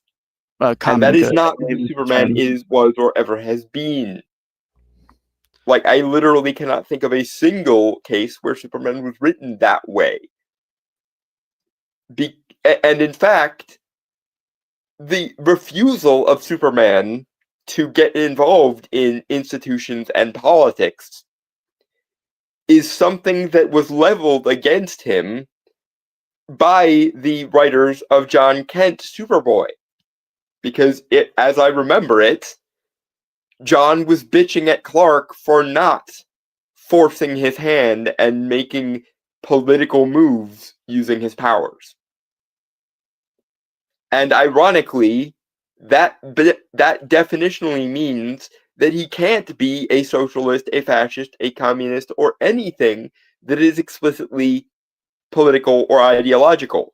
Because Superman's conception of the good is not ideological, it is circumstantial, i.e., I'm going to do the most good I can with the situations that I personally find myself in. This is why, for example, Superman doesn't take over the UN or run for office as a politician or even like hyperfixate on donating to charity or anything. He doesn't do institutionalist good. Superman is the quintessential example of the cat is stuck up a tree and someone needs to get it down. Or someone is being mugged and their purse has been stolen. Or there's bank robbers robbing a bank, etc., and so on. Superman is the quintessential example of a guy who sees good in smaller increments accumulating into larger ones. Not greater goods, not utopian goods, not ideological goods, or even like religious or spiritual goods. He just does the good that is in front of him that he knows he is capable of doing. And if some of those goods are larger than life, it is because he has larger than life abilities, and so, much like Spider-Man believes that with power comes great responsibility, because he has so much unilateral power over the world, and so he approaches things with a light touch, because he knows, to borrow the phrasing, he's living in a world of cardboard and glass. And as such, he has to be very gentle so as to avoid breaking something or someone, both in the literal physical sense of he could literally, break the world like an egg, but also in the abstract sense of knowing his place and knowing not to get involved in ideologies and politics because it's not his place to. Because if he started, this is essentially Superman's equivalent of Batman's no-kill rule. Batman believes that if he started killing indiscriminately, he could never stop himself. I think Clark has a similar, when he's been written correctly, no politics rule. Because he knows that if he started, he couldn't stop himself. He would be able to be the God King of the world, a la Injustice, if he so wanted. But he knows that he doesn't want to, and that it's not his place to, and so he abstains from broader politics or things that would influence institutions, and sticks to doing the good that is in front of him, or the good that only he is capable of doing by virtue of his powers.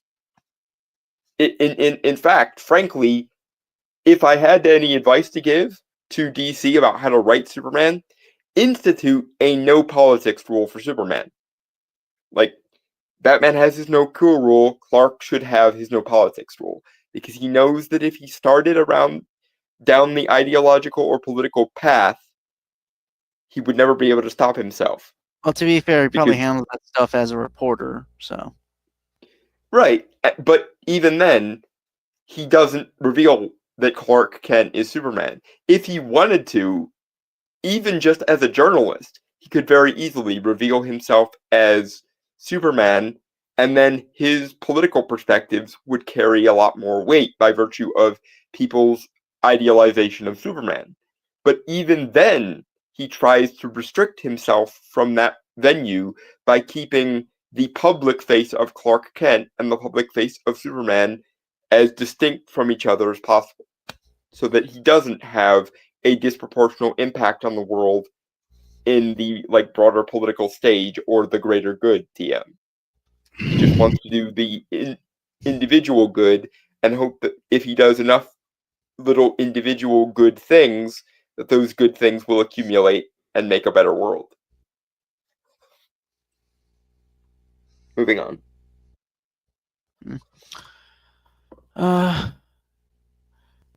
It's only as time went on that Superman became an agent of the status quo, forgetting to fight the root causes of societal rot.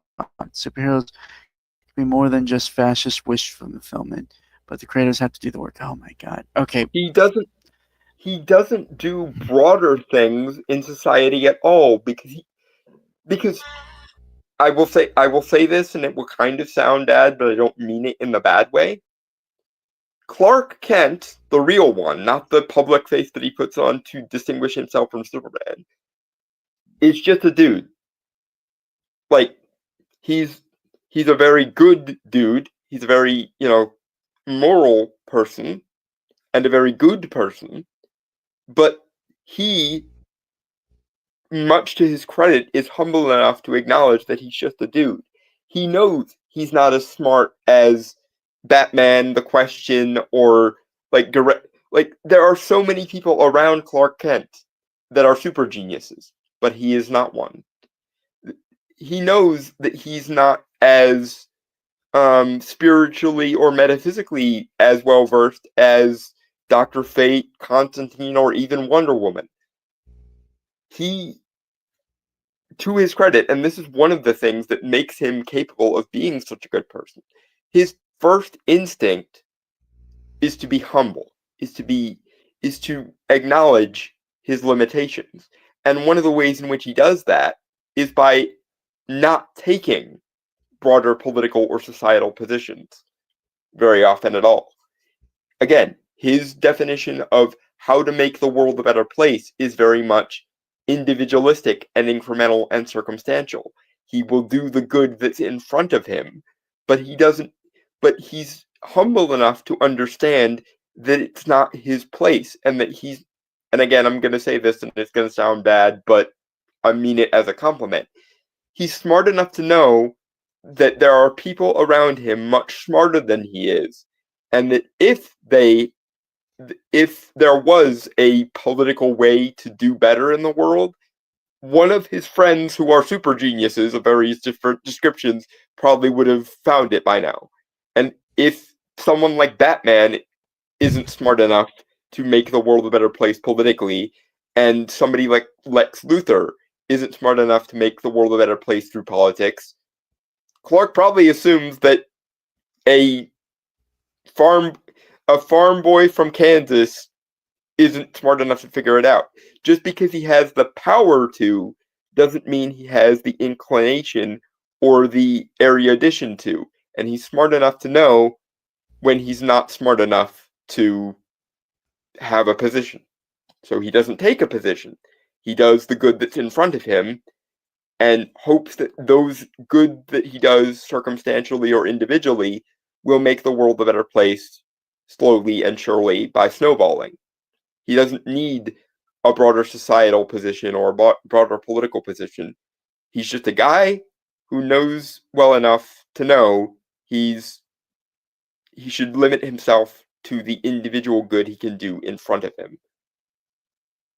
And we should all be very grateful for that, because if Superman ever did take broader societal or political positions, he would be at least in danger of heading in a fascist strongman direction. It's almost like you want Superman to be written like Homelander or Omni-Man, all the while saying that that is how Superman is anyway, even though it's not true. Moving on.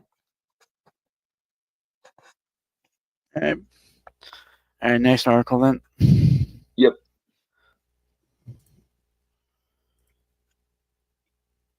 Really enough, I think I sent. Yeah, it's the first two I sent, right? Yeah. And I almost never do that. So from this is originally from ScreenRant.com. Wouldn't be realistic. DC's Grant Morrison is really tired of one comic trope. This written by Justin Epps, published March 16th, 2025.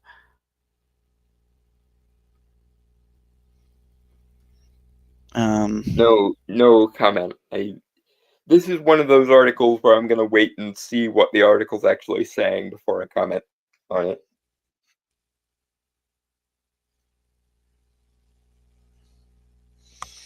Right. Okay.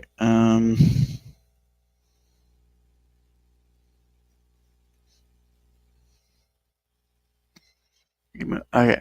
Even way back when, the comic book all-star of DC Comics writer Grant Morrison had a real piece of criticism for one annoying comic trope. Morrison has never been shy about criticizing the medium they love so much, and one iconic conversation allowed the writer to get a proper dig towards one storytelling convention they couldn't stand. In Animal Man, I have not read Animal Man. Is it good? I assume it is, but it's, from what I've seen of it, it's good. I've never gotten a chance to sit down and read the entire thing either, but it's very. You can definitely tell it's a Grant Morrison story because it gets weird in the way that I usually end up liking. Yeah, it's okay. In Animal Man number 26 by Grant Morrison and Chas. I'm sorry if I butcher these names. It's hard for me to pronounce a name when I'm reading it. When I hear it, yeah, that's a different story. But the names always seem are spelled differently than how they sound. So, Chas Troog, I believe. Buddy Baker comes face to face with Morrison in the last issue of the run. Morrison has a dialogue with Buddy and informs the hero that everything that he has been through has all been for the sake of the story. The quoted here, listen, if you can do anything, if you can, this Animal Man asking Morrison, will you bring back my family? Sorry, it wouldn't be realistic. Pointless violence and death is realistic. Comic books are realistic now. Okay, so that's what he hates. Yeah, I mean, okay, I'm gonna be a little bit nuanced here because I get what he's saying, but at the very same token, how to phrase this? Me and Brainstormer have both come out against what I call like realism TM, or sometimes I refer to it as softcore nihilism masquerading as realism. And in that sense, I will agree that realism as a surrogate for softcore nihilism is far too overused. But the problem with criticizing realism full stop, and not just in that context where realism is softcore nihilism, is that very same argument could be levied against paying attention to in-universe logic at all, and I don't like that either. You should treat the comics you're writing as if they are a real universe, I but don't think not that's in the what, I sense don't think that's of what he was saying. I don't think that was no, but I'm just specifying this because the nuance here is very important. I will agree that fuck realism when realism is just a surrogate for softcore nihilism. But by the very same token, you see a lot of really subversive social justice type people saying because the universe of comics isn't real, quote unquote, therefore we don't have to pay attention to things like in-universe logic, consistent characterization, or things like continuity and world building. And that's why I'm taking the time to draw this distinction. Because yes, realism, when it's just a surrogate for softcore nihilism, can get fucked, just like every other kind of nihilism. But you should, as a writer, operate as if the story you're telling is a universe that actually exists and therefore is meaningful enough not to reshape at the whim of any writer who happens to be working for it. I.e., writers, especially when you're dealing with an IP that is older than you or a pre-established IP, you should not behave like a interventionist god that turns things into, well, this happens just because I want it to, and it's not as if the story is real, so it doesn't matter that I am a shit writer who can't be arsed to think of things in terms of in-universe logic. That's the nuance I wanted to get at here before we continue. But continuing. Right. Okay. Animal Man eventually asks if Morrison could bring Buddy's wife and children back to life. Unfortunately, Morrison denies the request, sarcastically saying that doing so wouldn't be realistic.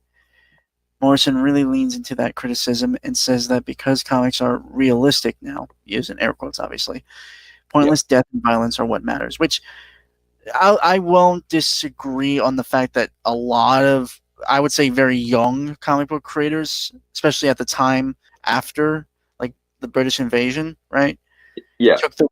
We've mentioned this many times. Like, you know, many people took the wrong lessons and ideas and concepts from the British invasion, like Alan Moore, Grant Morrison. Yeah, I just alluded to this earlier when I was talking about how so often the word realism is used to mean softcore nihilism. I understand that. I'm just I'm adding on to your point. Adding on to your point. I agree with Grant Morrison. Like it's a pointless trope, I think, because look, I don't get, like, honestly, between just kind of an insight to how we work when we're working on projects, we put our characters through this shit. We do. Oftentimes I despise myself for it because it feels, but unlike most writers in today's day and age, we usually try, and sometimes it doesn't make sense by the in-universe logic, and so the in-universe logic trumps this. But as a general rule, the more shit we put a character through, the more we try to give them, if not a happy ending, at least a very earned and nuanced ending. Yeah. But to be fair, we at least try to make sure the shit the characters go through, one, makes sense in universe, and also isn't gratuitous or overly edgy or anything like that. You know, we're not doing it just to be fucking assholes. We're not trying to sadistically torture the character.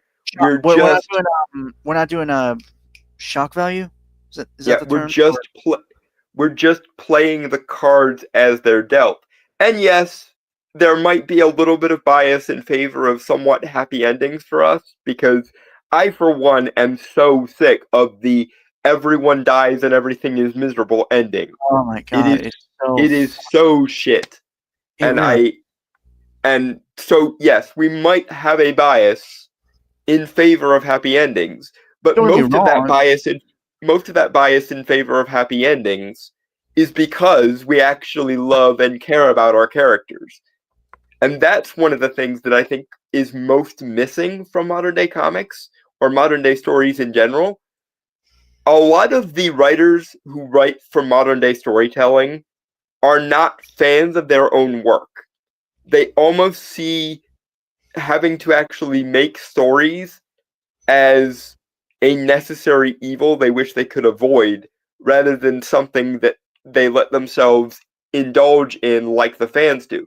This is one of the things that I love about Jim Butcher in particular, because I've watched a lot of videos where Jim Butcher talks about the Dresden Files, and he talks about it like a fan would. He's a fan of his own story and a fan of his own characters, and as such, he views the Dresden Files in a similar vein to how the fans are.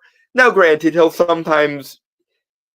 he has said before that he thinks that the storytelling is better when Harry is miserable than when Harry is winning, because when Harry is losing, he gets to delve into the depths of Harry's character more. But even that is kind of from a fan's perspective, more so from an egotistical author's perspective. And I think much like I was saying in the previous article, a lot of the problem of people like Neil Gaiman and Alan Moore was, and always has been, they see their art as a means to their own ego's end, rather than something they enjoy doing for its own sake anymore.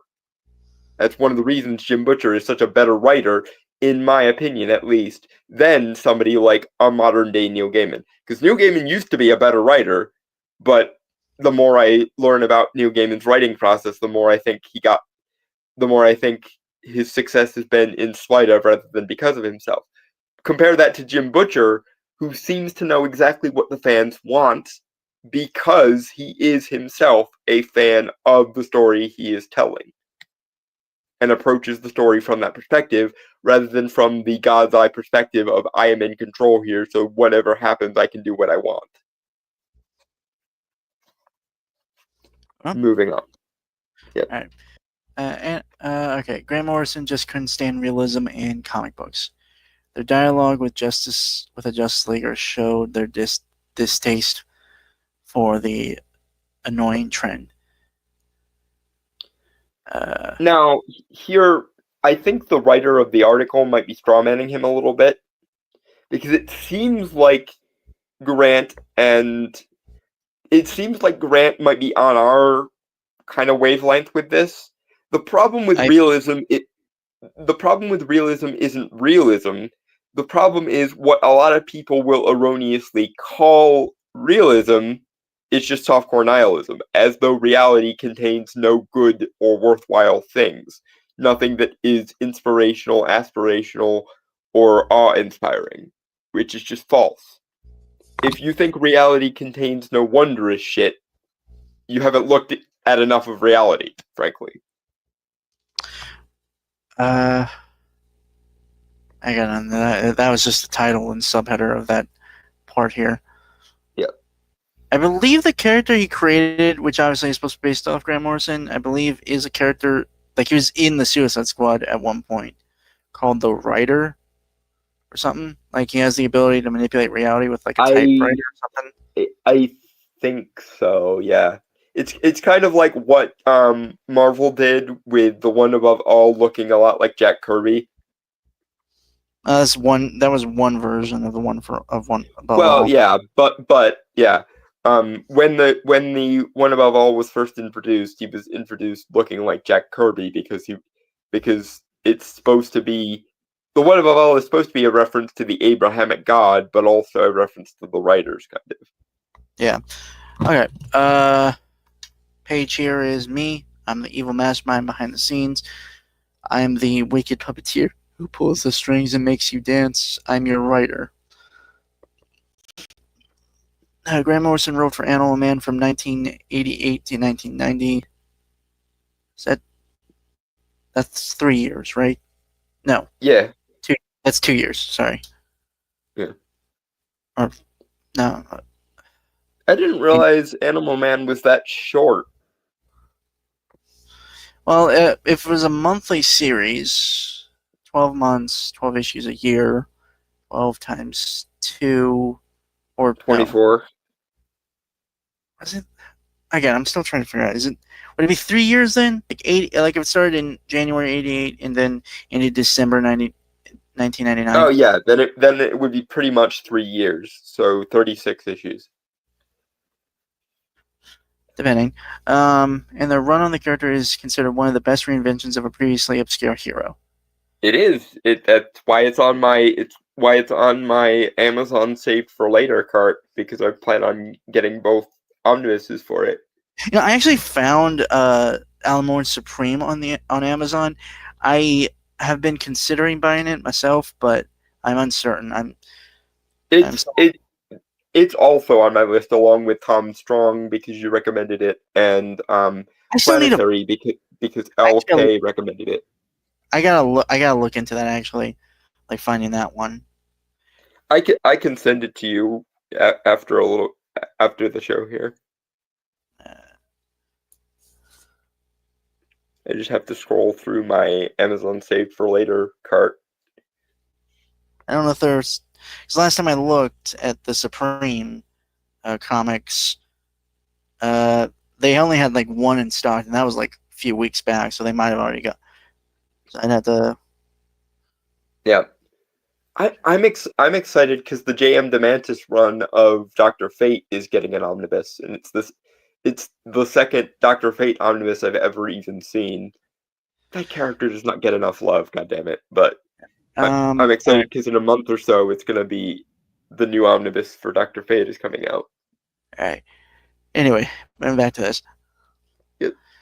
Animal Man followed Buddy Baker getting back into action as a superhero, largely to use his powers to defend animal rights across the world. However, towards the tail end of Morrison's run, Buddy's wife and 2 children are killed, sending Animal Man into a spiral. This leads to Animal Man going on an intense introspective journey that ends with him discovering the higher planes of reality before coming to face with his writer. Yeah, it gets very meta. That's one of the reasons I keep getting, like, everyone keeps recommending that to me. It's right up there with James Robinson's Starman, which I do have the first volume of. I didn't get volume 2 for Christmas. I do have the first volume. I actually bought that not too long ago. I still need to read it. I bought it last year. Actually, now that I think about it, yeah, I still need to read it. Yeah, there's stuff. It's a big book. Yeah. There's a reason why my Amazon Save for Later cart has like 200 items in it, because there are so many things I want to end up getting. Wow, that is a lot of shit, man. All right. While Morrison denies Buddy his wish, they ultimately do give him what he wants and bring Ellen, Maxine, and Cliff back to life in the story's final pages. Granted, it's not realistic, but that ultimately serves the point that Morrison was trying to make. Morrison was critiquing a trend in comic books at the time, the early days of the modern or dark age, where storytellers equated realistic plot lines with needless trauma and suffering. Yeah. Okay, here's the. I'm gonna be pedantic because actually, wait. Hold on. Let me finish the paragraph. There's like one sentence left. I think it'll help with your discussion. Okay. Morrison admitted to Animal Man that they followed this trend to tell an interesting story, but ultimately, it's not one the writer actually endorses or likes. Okay. Okay. Here's the thing. It seems like nobody has made the differentiation to Grant before, which might be just a fact of modern day writers being kind of dense. But the issue of realism, TM, as I sometimes refer to it, is not only that it's bullshit, in the it makes everyone miserable sense.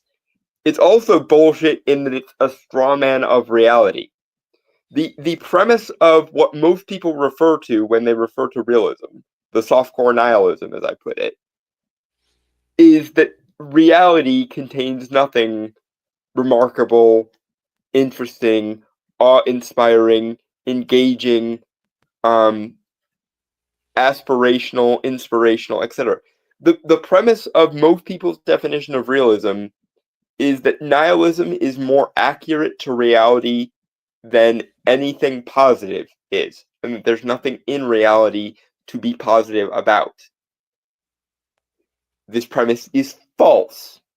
So it's not even realism that's the problem. It's people's strawman understanding of reality as everything being miserable and or grounded, and nothing being awe-inspiring or worthwhile on any sort of positive basis. And that is false. Realism is bullshit, not only because it makes everyone miserable, as people normally define it, but it's also bullshit in that it is not reflective of the reality in which we find ourselves. If you genuinely think that there is nothing worthwhile in reality, I said it before and I will say it again, you have simply not experienced enough of reality. If you've never been moved by natural beauty or the wonders of the universe in which we find ourselves, or I'm gonna say it. If you truly don't see any basis for spirituality, metaphysics, esotericism, etc., you just haven't seen enough of reality. You've never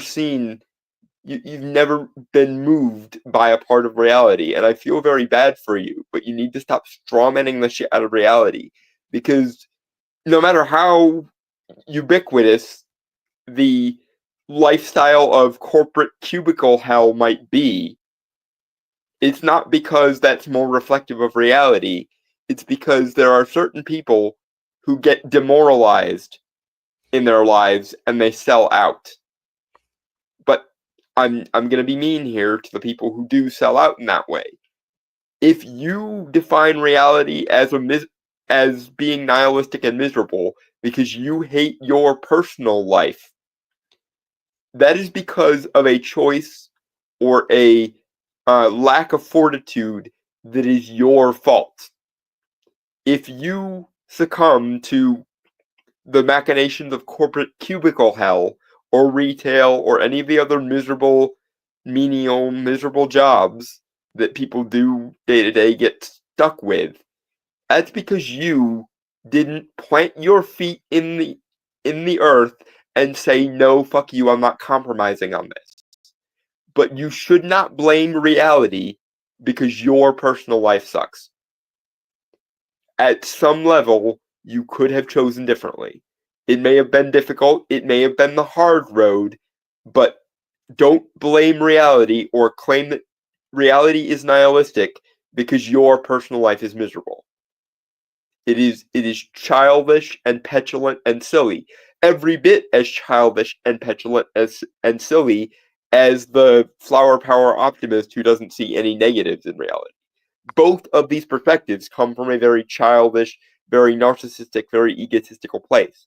Either reality must be good because my life is good, or reality must be bad because my life is bad. Both of these are childish and simplistic and silly. The only difference between them is that the modern day intelligentsia, for some reason, demonize to all hell the optimistic version and consider as real, quote unquote, the negative version. But neither of these perspectives is nuanced or accurate to reality. Moving on. Okay, give me one sec. Just fixing my glasses here. Okay. Grant Morrison doesn't think comics need to be realistic. They're comics and they should be fantastic and weird.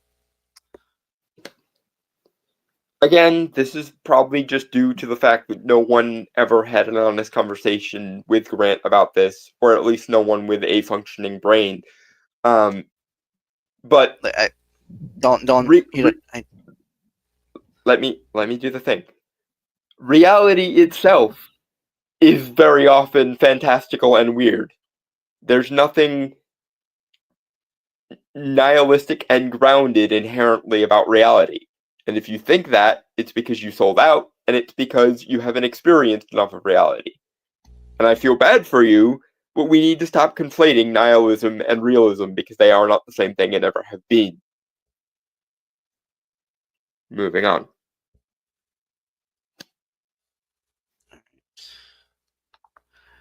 Anyone who's read a Grant Morrison story in their life knows that Morrison likes the unabashedly bizarre nature of comic books. But at the time they wrote Animal Man, the industry was shifting, and a lot of authors were going for storylines that involved death and violence so that comics would be taken more seriously. Okay, that's their fault. But Morrison believes that comics that feature heroes and villains and all kinds of monsters shouldn't be so damn cynical and grim. Okay, on that we agree. Yeah, based. That is the correct answer. But someone needs to inform Grant that reality also contains glorious, weird, and fantastical shit, and that realism doesn't mean grounded and miserable. Yeah, moving on. I know. But hey man, you're just repeating. It's just I know, but it goddamn needs to be said because all of academia fucking believes that nihilism is realism, derp. Moving on. Comics allow for bold, creative storytelling, and writers shouldn't be afraid to break the rules just so the story is seen as more serious. Comic books are predicated on imagination and creativity, so why abide by limitations and go for something so downbeat for the sake of realism? I'm using air quotes, obviously. Yeah. Don't just. We're actually almost done with this, which is surprising. Mm-hmm. Grant Morrison words are just as true now as they were back then in the DC universe, and it's important to never lose sight of what makes comics truly special. Ironically, the Absolute Universe, from what I've been able to gather, and I do have the comics that I need to read through, actually. I also need to get like Absolute Flash and Martian Manhunter because they came out recently. So, honestly, the Absolute Universe, I've heard a lot of good things. And for those who don't know what the Absolute Universe is for DC, it's DC. It's one of DC's other, it's kind of like their attempt to do the Ultimate Universe, like Marvel did, kind of. Yeah, but it's actually a lot more fairly interesting because because the idea was background is Darkseid dies in the main in Earth Prime, Mm-hmm. while also was the Spectre as well, like using that power to help him. Basically, he created a universe that's powered by his energy instead of like, I believe it was supposed to be like Superman's energy or something, and like the Prime. Okay, that's I could be interesting and definitely kind of meta because, of course, while there were superheroes or superhero adjacent characters before Superman, Dr. Occult being the quintessential example, which predated Superman by like 3 years. Okay, just bear with me. Don't let me give the full background here. Yeah, sorry. Yeah, I have a point going on. It's created, it's powered by the energy of Darkseid. Thus, the world is a lot more. How to say this? It's not that good cannot triumph, because from what I've seen of the comics, like in reviews and stuff, like the stories, it's just like good has to try a lot harder. It's the uphill battle, more so than in the Prime DC universe where good seems to always win. It's a little harder for the Absolute Universe. In other words, you could call this Tales from the Dark Side, but tish. I forgot how much I hate your puns. I really do. I'm sorry. It was right there. I had to. It was necessary. God damn it. Anyway, and again, and the iterations of like the heroes, like Superman grew up on Krypton before he came to Earth, before it was destroyed. Okay, that's one hell of a break of status quo. Shit. Yeah, Diana was raised in hell by Cersei. Holy shit, that's the doozy. Although I assume you mean Tartarus, not hell. They said hell, so I. Okay, the part of my brain that's a mythology fanboy is annoyed at that. They I should have. think they just have it labeled as that because Princess of Hell sounds interesting. But she's also the last Amazon as well. So Okay, that's uh, I. I assume they haven't gotten around to Doctor Fates yet. as far as I know, he has not been mentioned. But actually, I would be interested to see what they would do for that. And Batman, who is the most interesting so far, is he is a uh, blue collar civil engineer. Okay, so they did the stereotypical like Reddit / Tumblr thing of what if Batman wasn't a rich dude though thing. He's still a super genius and basically turned those giant like dumpster trucks you see in like Yeah, court stuff. He turned that into the Batmobile. I mean the sort of Mary Sue energy of civil engineers has existed for at least as long as the Saw franchise has existed, so that actually kind of works. Well, again, he's It still also kind of reminds me of the Stan Lee's Just Imagine version because he did the same, a very similar thing there too. you guys When I also when I think of the Absolute comics, I mostly think of the Absolute editions rather than the Absolute comics. Like either I way, have it's super. Absolute Sandman as an example. Either way, it's super interesting. Um, and I do think it handles things better. It's not cynical like the Ultimate Universe was. My God, I remember reading those comics. Yeah, yeah. Things that that's one of those Well, this actually, okay. really feels like it's the product of its time because it very much was kind of thing. Well, weirdly enough, the new Ultimate Universe, that they're doing for Marvel is also pretty good too. Like, it's not, uh, you know, bitter and shit. Yeah. Well, no, it's not bitter. It's just, I feel like it's it's interesting. also kind of a counterpoint to the All-Star universe. Obviously, specifically All-Star Superman, which was good, and not All-Star Batman and Robin, which was shies. I Like feel like to a rather storied degree, in fact.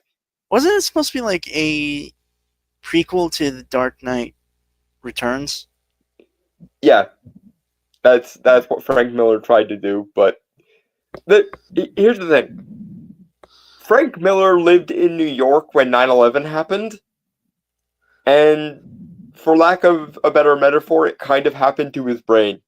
Because for the longest time, Frank Miller was such an embittered edgelord. Like, all of his worst comics come from that period post 9/11.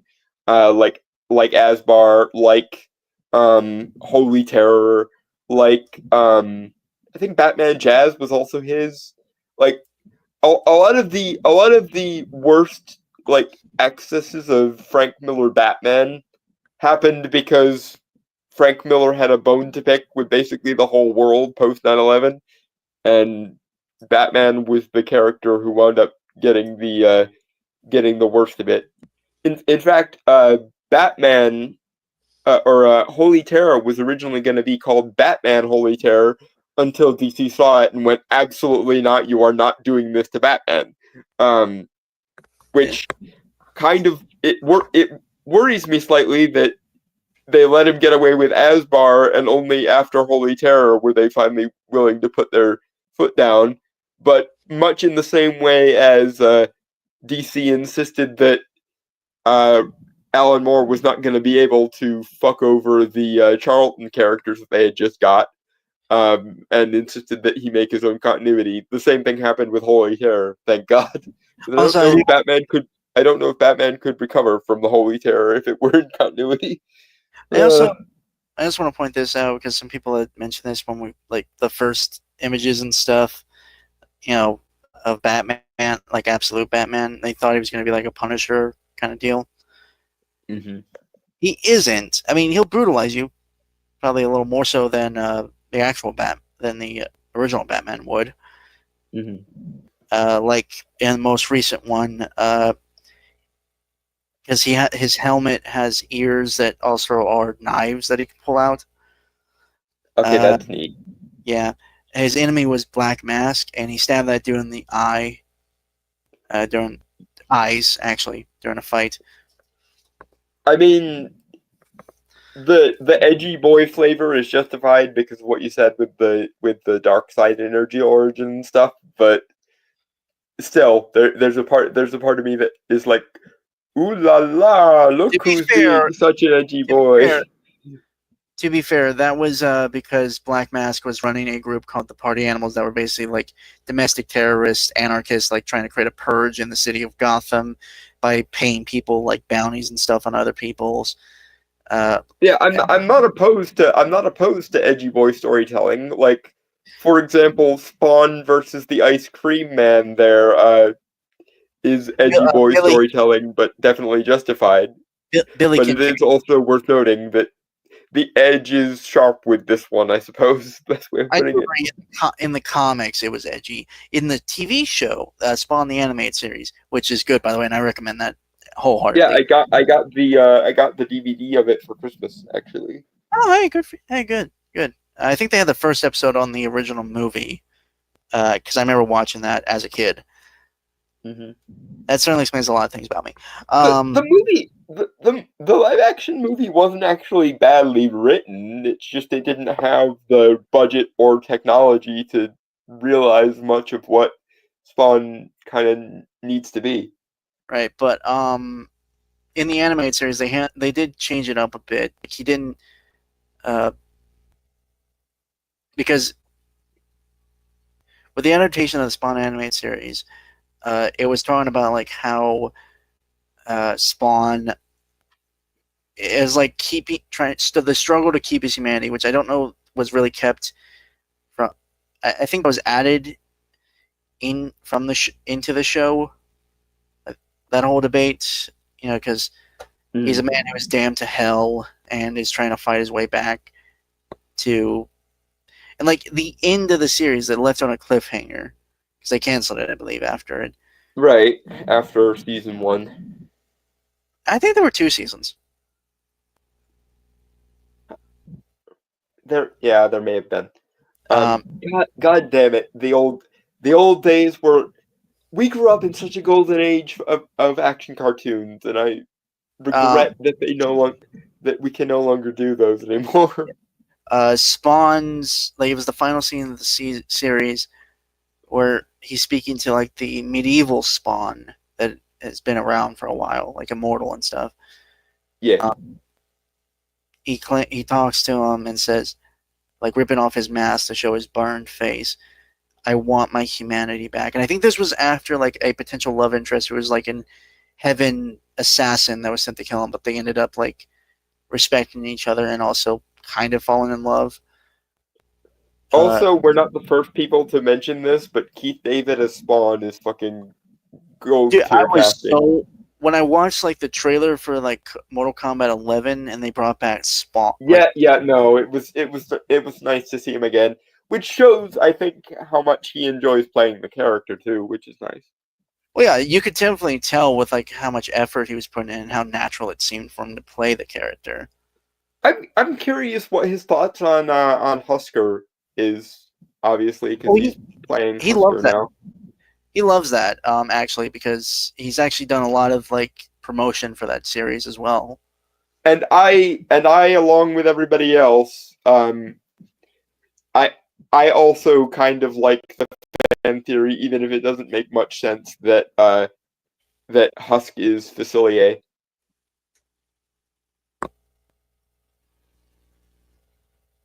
Because I mean, just like the aesthetics of Husk is very similar to Facilier. So it it doesn't make much sense, but it's an interesting fan theory, and I don't mind if they put nods to it in there because it would be nice to know that Facilier does get a redemption arc. What the fuck? Yeah, there there's a fan theory, and No, yeah, it's like again, I heard you, but yeah. in my head, I'm like thinking about it. What the fuck? Yep. Holy shit! Yep. You're doing that thing where you're comparing their aesthetics in your head, aren't you? Also, their personalities. Well, Facilier did have a lot more charm and wit about him. Well, I mean, Husker's also been in hell for X number Wow. of decades, so there's Yeah. that. Also, he lost his soul, lost his soul Yeah. in a game. Well, that also makes you curious about like Alistair's powers. Then could he have taken that from Huss? Then, if he is like working with the theory of that he's Facilier, right? Right. Anyway, God, I think Husker is older than Alistair, like as in he was on Earth before Al was. uh, We know that Al we know that Al comes died. from I think the 1930s, right? Pilot. He made mention of the stock market crash in 1929. I believe extra information from what I've heard, like videos I watched before, that he died in like the early 40s, or that no, that might have been Angel, but Yeah, because Angel was a mobster. I do remember that from Fizzy Pop it might have explaining been shit. okay. So Alistair might have died in the 30s, I believe, a little before Angel. Yep. Anyway, And Vox is 1950s. He died in the 1950s. TV, yeah. Anyway, can we have some? I could say so many things about how awesome Husband Hotel is just because fuck yes, Husband Hotel. I think it's okay. I've mentioned my issues with it, which are minor or somewhat nitpicky, but it's fine. It's okay. I mean, it has its flaws, but it also has a lot of potential and room to improve. Right, Both I'm of the not. stories. Yeah, I'm not saying it's. No, I agree with you. I agree with you. Again, it's just like, uh, whenever season 2 comes out, we'll see how much it improves. Should we do like an episode by episode review? We haven't done that since I think the Batwoman days. Uh, I'll think about it. I'll let you know. Okay. Do we know when the release date is? I thought it was sometime later this year, but I could be, or is it 2026 that season 2 comes out? I don't. I'm gonna be fully honest. I don't know. I don't really keep track with that stuff too often. So anyway, originally from Variety.com, as sequels like Captain America and Paddington fall short, and original films like Black Bag and Mickey 17 struggle. When will box office rebound? This by Rebecca Rubin, published March 16th, 2025. Short answer: make a movie or a IP people like, and let them like it instead of demonizing the fan base. To be fair, Paddington 3, that's actually got a good fan base, and like, Yeah, the Paddington movies are fucking good, and it makes me sad that Paddington 3 is underperforming as well. I'm not gonna lie, man, I have not watched those movies in a while. It's been a while since I've watched those. Yeah, I've seen both of the first two. I haven't seen the third one yet. The first two are so good. No, I am aware of that. It's just like, again, it's been a while since I've watched those, so Mm-hmm. uh But unfortunately, given that Hollywood in general isn't making stuff people want to watch, good stuff like Paddington 3 is gonna wind up underperforming just because collateral damage, probably. have you seen Mickey 17? I've heard I have not. I've seen the trailers about it. It doesn't look bad. It's just like, again, it's not like I haven't heard good things about it. I haven't seen it yet, but I haven't heard good things about it. The best movie I've seen so far this year is the Looney Tunes Day the Earth Blew Up one. I didn't. I haven't heard about that one. I'm gonna have to send you a trailer because it's really good. I don't know if it's still in theaters or not, but it was really good. All right. If Hollywood is looking to 2025 to reset the movie theater business after a tough 5-year stretch, it's not off to the strongest of starts. Original films like oh god, I forgot Novocaine came out. Fuck. Mm-hmm. I heard that was a good one actually. Like that seemed like Yeah, just fun. I've heard good things as well. It seems to be very much cut from a similar cloth to the John Wick movies and like Nobody, which apparently Nobody's getting a sequel. Neat. And I'm excited for that because Yeah. so far nothing in the like pseudo John Wick mold has been particularly bad yet. So Yeah. if they want to keep making those, they can make those until the end of time, as far as I'm concerned. Original films like Novocaine, Black Bag, didn't hear that one, and Mickey 17 are failing to draw sizable crowds, while sequels in once reliable franchises such as Captain America Brave New World and Paddington in Peru are falling drastically short of their predecessors. In fairness, the reason why Captain America 4 is not doing well is because it's a bad movie.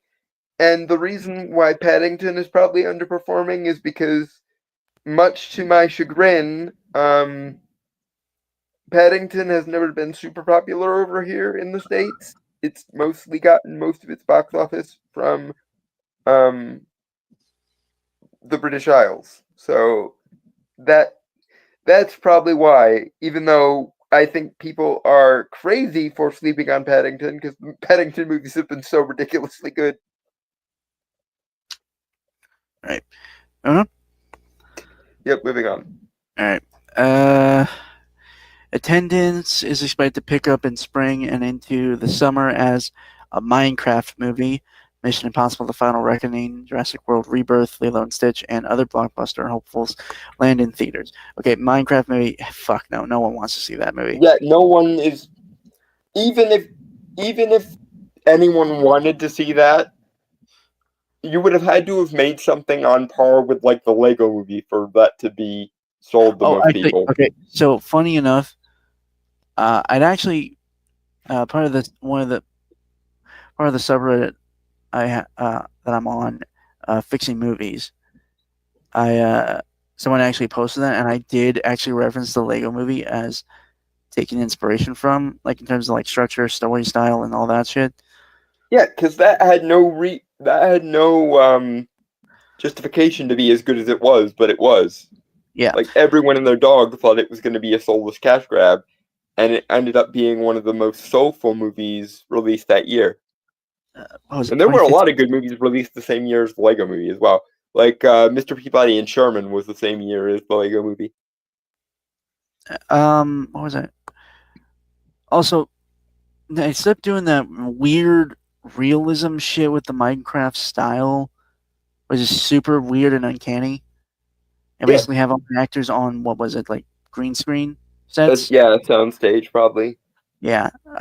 Literally could have done like dude, I have seen Minecraft animations that are fantastic. Like there's a whole fantasy series called Songs of War. I think I've recommended it to you before. Well, it's like most other things. If Hollywood was actually hiring based on merit, a lot of these would be so much better than they are. But unfortunately, so many people with passionate like fan filmmaking abilities don't get hired by Hollywood because they're stupid.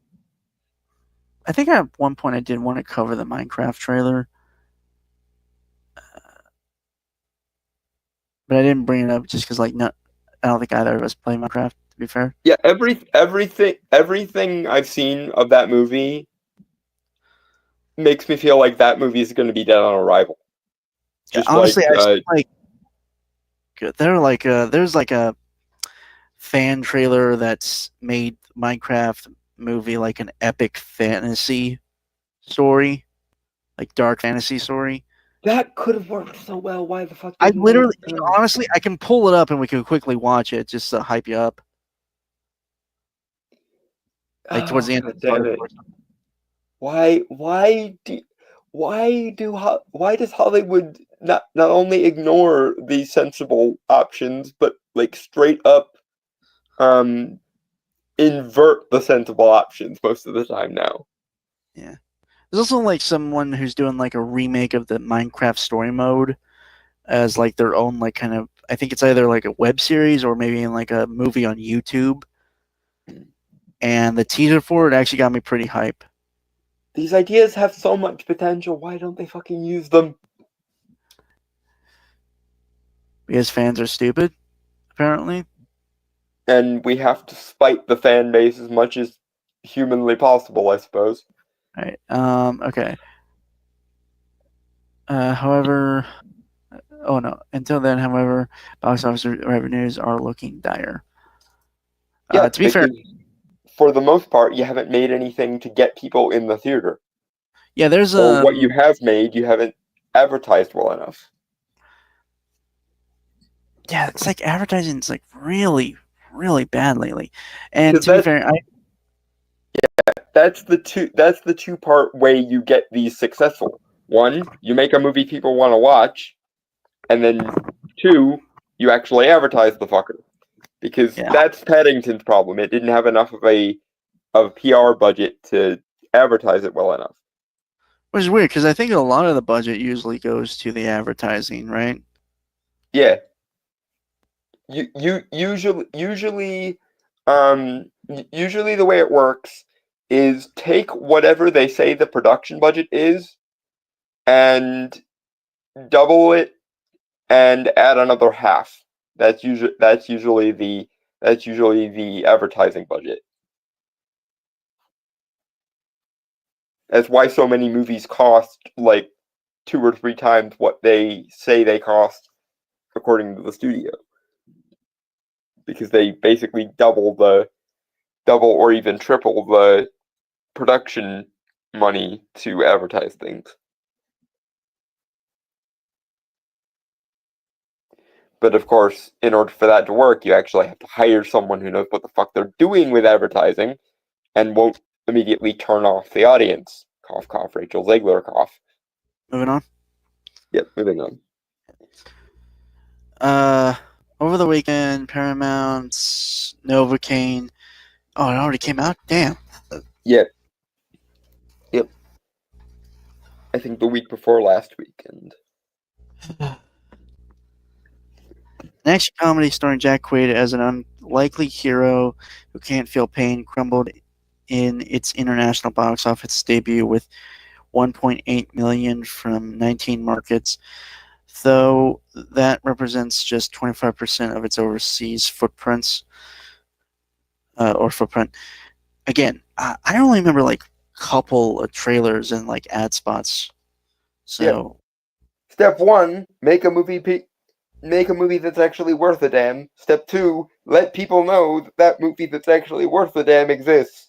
yeah, I do think Novocaine was worth a damn. To be fair, so I think Yeah, it was more an ad. it's the second thing in that case. In the Yeah. case of Captain America 4 and Snow White, it was the first one that was the problem. But in a Uh, lot of the cases of good stuff that died on its ass, it's because they didn't let people know that it existed first. the film opened to #1 in North America with 8.7 million for a global tally of 10.5 million. Luckily, it cost a modest 18 billion to produce. Million, presumably. You said Yeah, billion. 18. No, I said 18 million, didn't I? No, you said 18 billion. Oh, okay, sorry. I said Yeah. million. Popular on Variety. Steven Soderbergh's well-reviewed spy thriller Black Bag also fizzled with 4.2 million. Black Bag. Why does that sound familiar? I heard some things about it. Most people said it was kind of disposable. With also fizzled with 4.2 million from 37 overseas markets. The R-rated movie starring Kate Blanchett and Michael Fassbender enjoyed a stronger start at the domestic box office with 7.5 million, bringing its worldwide total to 11.7 million. Focus Features backed the 50 million film, which follows a married couple who work as intelligence agents. Marriage is put to the test as after she's suspected as a potential mole in the agency. Well, okay. See, I guess that's the third prong in the strategy. Step one: make a movie people think is worth a damn. Step two: advertise the thing so that people know it exists. And step three: don't just make a generically good movie. Make a movie people are excited to see in the theater. Because most of the time, especially now with streaming and everything, if you manage the first two, but you don't manage the third one, i.e., you don't make a movie seem like it's an event that you have to see in the theater, a lot of people would just wait until it comes onto one of the streaming services, or wait until it's on PVOD, the on-demand thing. So yeah, there are three things you must do to make a movie successful in today's day and age. One, make a movie people like or want to see. Two, make people aware that that movie exists. Three, make sure the movie is big enough or special enough that people will be excited to see it when it comes out in the theater rather than just waiting for streaming or whatever. If you manage those three things, you will be successful. If you don't manage at least one, preferably all three of these three things, you deserve to fail, and people should be happy to watch you fail at that point. Moving on. Among Hollywood releases, Mickey 17 was the weekend's top performer with 15.6 million with 70 foreign territories. After 2 weeks of release, the dystopian sci-fi comedy has amassed 57.2 million overseas and 90.5 million worldwide. Korea is the biggest market with 17.9 million, followed by the United Kingdom with 5.8 million. Thus, global ticket sales are promising for the original offbeat film from director Bong Joon-ho and star Robert Pattinson. Yet the Warner Brothers film carries a 118 million price tag, making Mickey 17 way too expensive to ever turn a profit in its theatrical run. Which, again, given what we know about advertisement, means take that 118 some million and double it, and there you have the advertising budget. Those films have more of a challenge in terms of getting people to theaters because they don't have the benefit of brand familiarity. Yet the goodwill that's built into long-running properties hasn't helped Disney's superhero adventure, Captain America: Brave New World, which is shaping up to be one of the lowest-grossing Marvel movies of all time. Yeah, because the movie is shit, and everyone was quite aware that it was going to be shit, because it was trying to, in its original form, combine Falcon and the Winter Soldier, which most people hated, with She-Hulk, which pretty much everyone hated. And even when it fails to, and even when they decided against throwing She-Hulk in the mix, thank God, they still tied it back to 2011's, or was it even 2009's Incredible Hulk movie, which hasn't been really the center to anything since like 17 years ago. I'm gonna be fully honest. I rather like the Incredible Hulk.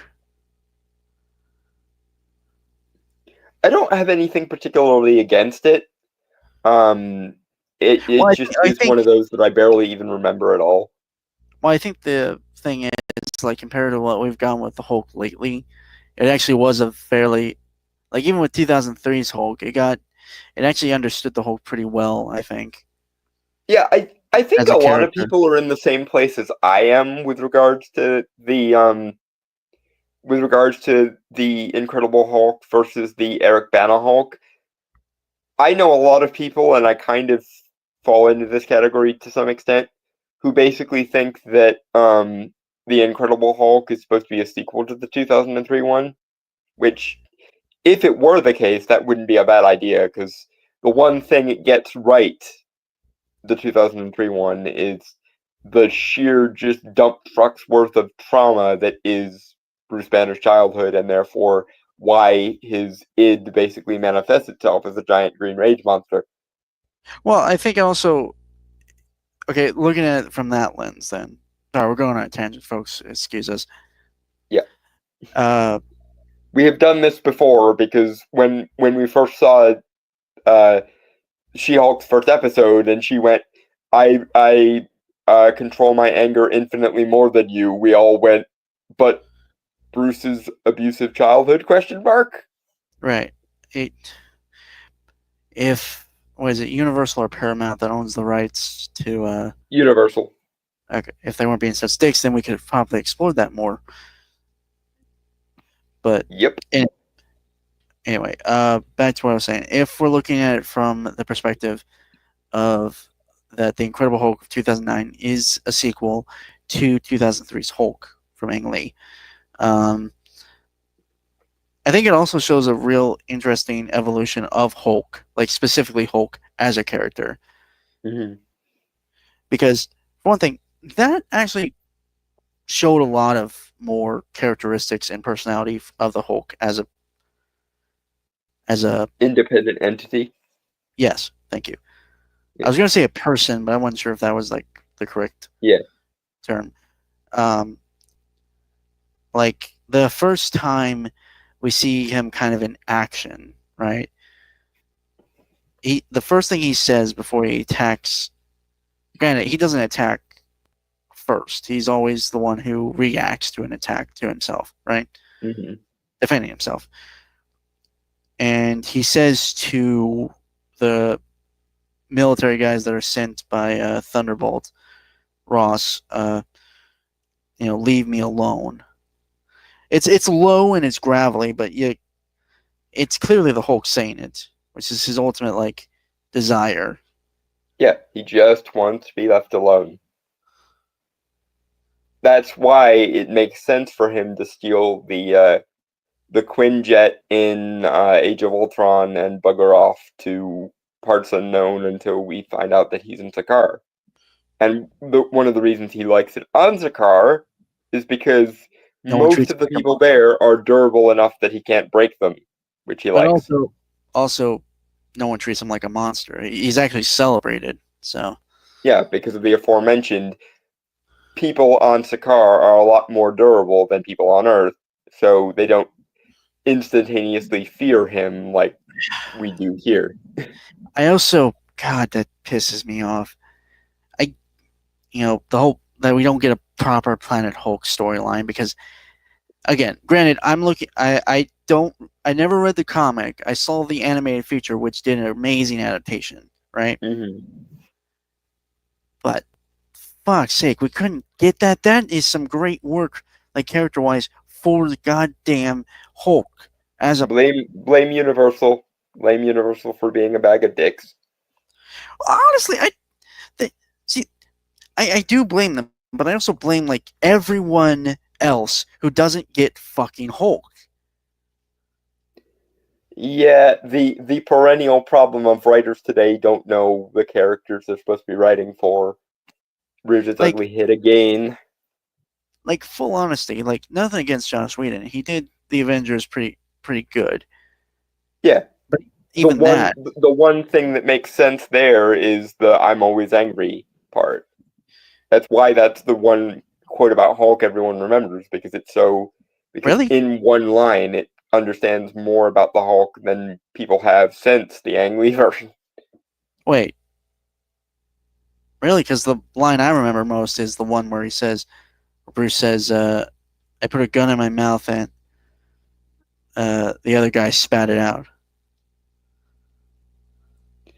Yeah, I think you're in the minority of that. Most people, when they think of Hulk in Avengers, they think of the "My secret captain is that I'm always angry" line. No, I remember that, but the line there that he says, for one thing, it's a deleted scene in the actual 2009, like the deleted ending. Mhm. In the 2009 Hulk movie, Incredible Hulk movie. I think most people, where Hulk is concerned, their like memorability factor is split between the "I'm Always Angry" as the top one, then the "Puny God" one, just because of the comedy value, That's fair. then that one, and then the "We Have a Hulk" scene, which isn't said by Hulk but is said about him. Yeah, okay, that's fair. I'm just saying, like, I don't know, like, I'm on an emotional writing level for a character that hits me hard.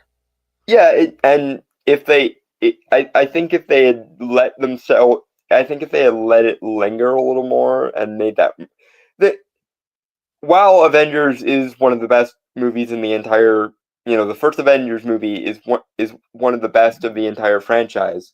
Um, the one area where I think it is weakest is Hulk is mostly not directly involved with it until the third act.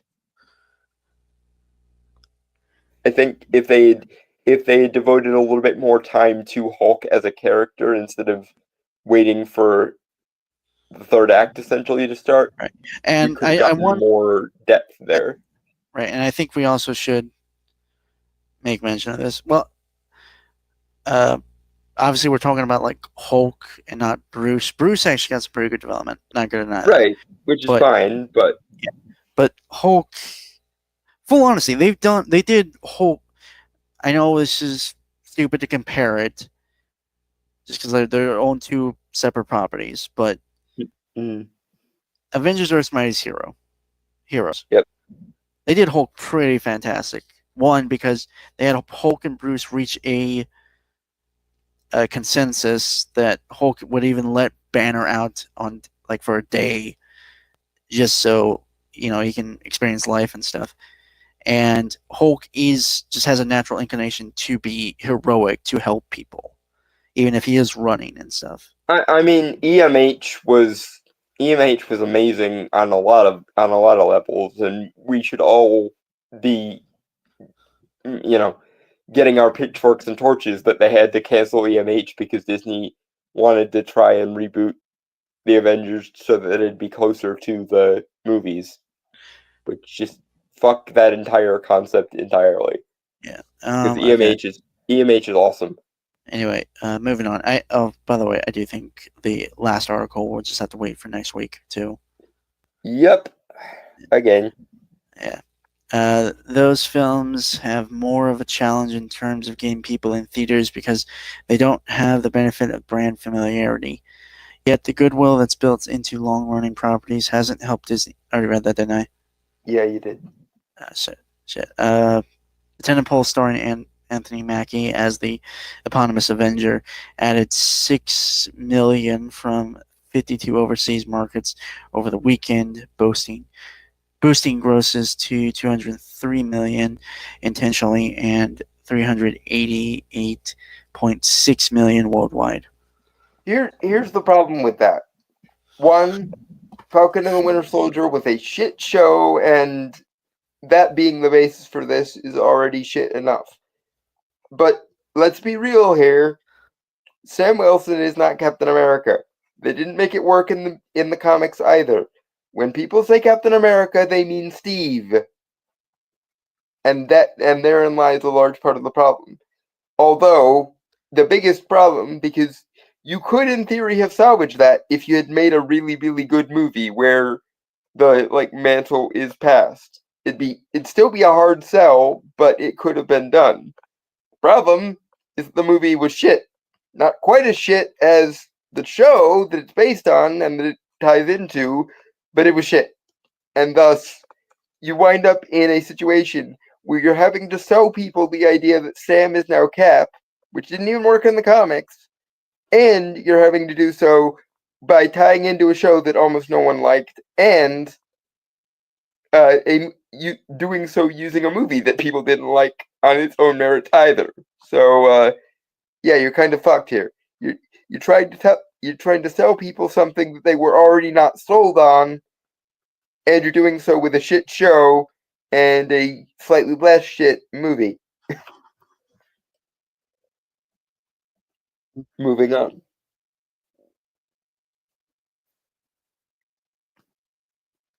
All right. Yeah. Okay. Sorry, I was just trying to see if I moved it or not. All right. With those ticket sales, the 180 million budgeted Captain America sequel has outperformed the flat-out disasters of 2023's The Marvels 207 million. Sorry, in 2011, the incredible. No, it wasn't 2011. It was 2009.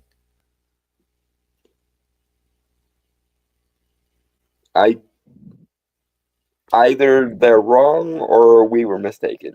Hold on. I remember no. it coming out around the same time as Iron Man as well, so No, yeah, it was we're 2008. both wrong. It was Okay. 2008.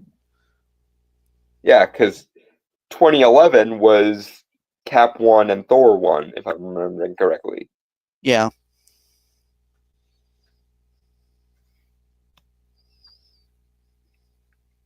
And then, of course, 2012 was Avengers, because, duh. Yeah.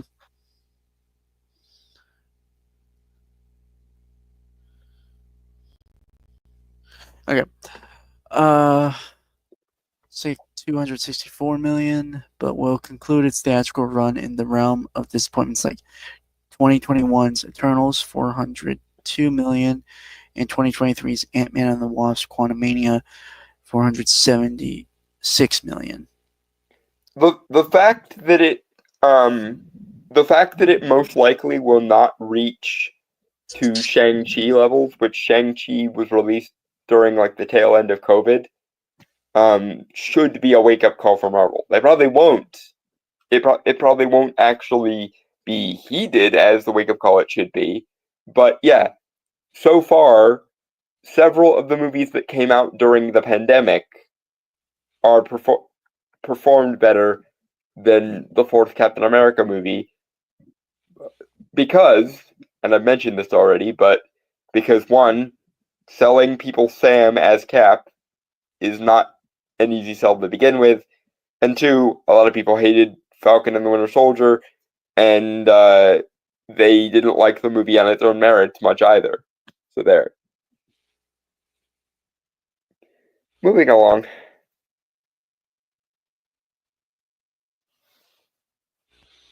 All right. Paddington in Peru also suffering from diminishing returns, collected 2.3 million at an international box office over the weekend. The third entry about the ultra polite marmalade loving bear has generated 142.6 million overseas and 183.7 million worldwide.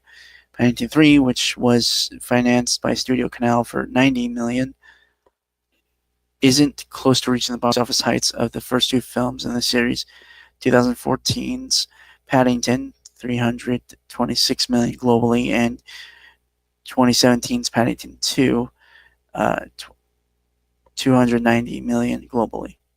In that case, I blame the lack of marketing, because there is no quality issue with the Paddington movies. The Paddington movies are wholesomeness personified, but people can only go to see a movie if they know that movie is out, and they can only know if that movie is out if they either A, pay attention to the like news zeitgeist, or B, they see it advertised. So in Paddington's case, quality is not the issue, advertising is the issue. Moving on. All right. Another thing is struggling to make money. China's blockbuster smash Ne Zha 2 has grossed $2.8 million since the Lunar New Year. Over the weekend, the animated sequel officially surpassed Star Wars: The Force Awakens, $2.7 billion, to become the fifth highest grossing release in box office history.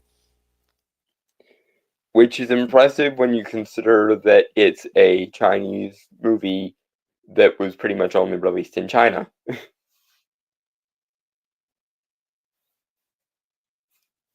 Anyway, on to the positive thing. One sec. Yep.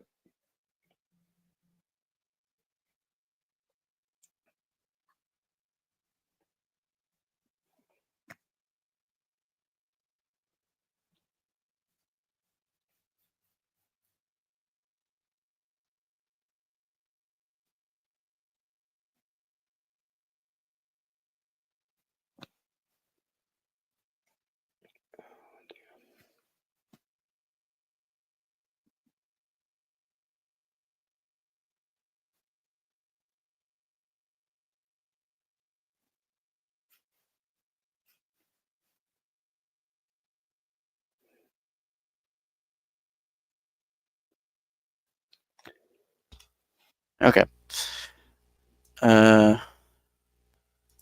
So, funnily enough, we only found this yesterday. Well, I did, because it just popped up randomly on my recommended feed. Mm-hmm. The Librarians, the next chapter, coming soon to TNT 2025. I love the Librarians franchise so much. And it's such a small, like, niche franchise, but I love it so much. Right. So, okay, kind of a background here. Well done. If you could, in summation, give a synopsis over the Librarian series. Okay, so the Librarian series started in the early 2010s, late 2000s. And the premise of the Librarian is there is a magical library that collects dangerous magical artifacts. And in order to keep and maintain this collection of artifacts, the library itself selects the most gifted and talented, essentially like top 1% of geniuses in the world, and have them compete for the role of the librarian. Librarians tend to die frequently, and so the role of the librarian is frequently replaced. In the course of the series, the librarians, the library for the very first time started recruiting multiple candidates at once. Thus, why there is an S on the series title, but no S on the trilogy of movies, which basically imagine combining the Tom Hanks Robert Langdon series with Indiana Jones on a like very high TV budget. That's what the Librarian movies are. And the Librarians series is essentially the same premise, sort of magnified out. And one of the best things about it is how loyal they are to the actual continuity, because the the last of the Librarians movies came out in, I want to say, 2011, and the first season of the Librarians series was in 2016, I think.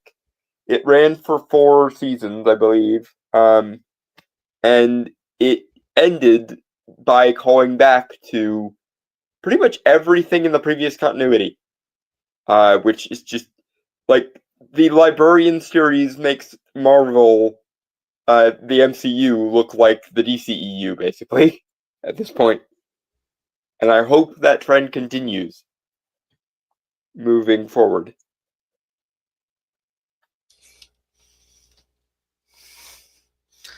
All right. Yeah, and so I also want to just point out that I kind of watched these when I was growing up, like the movies, and then the series came out. I watched a little bit of it. I think it was just because like I had shit going on. I never got to like properly finish it. Hence why now, since it actually is on Amazon, I'm actually getting to rewatch it, and we're kind of rediscovering the magic, so to speak, of the series. And I just randomly came across this trailer on my recommended, and I told Dalton, and yeah, apparently this trailer actually came out now today would be 10 days before. Which I wish it had gotten more hype because, god damn it, the Librarian series is awesome. Right. I hope it's still the same creative team behind this new one. Yeah. So this was actually supposed to be a sequel series. It is a sequel series, from what I gather. Yeah, it's a spinoff. Yeah. Excuse me.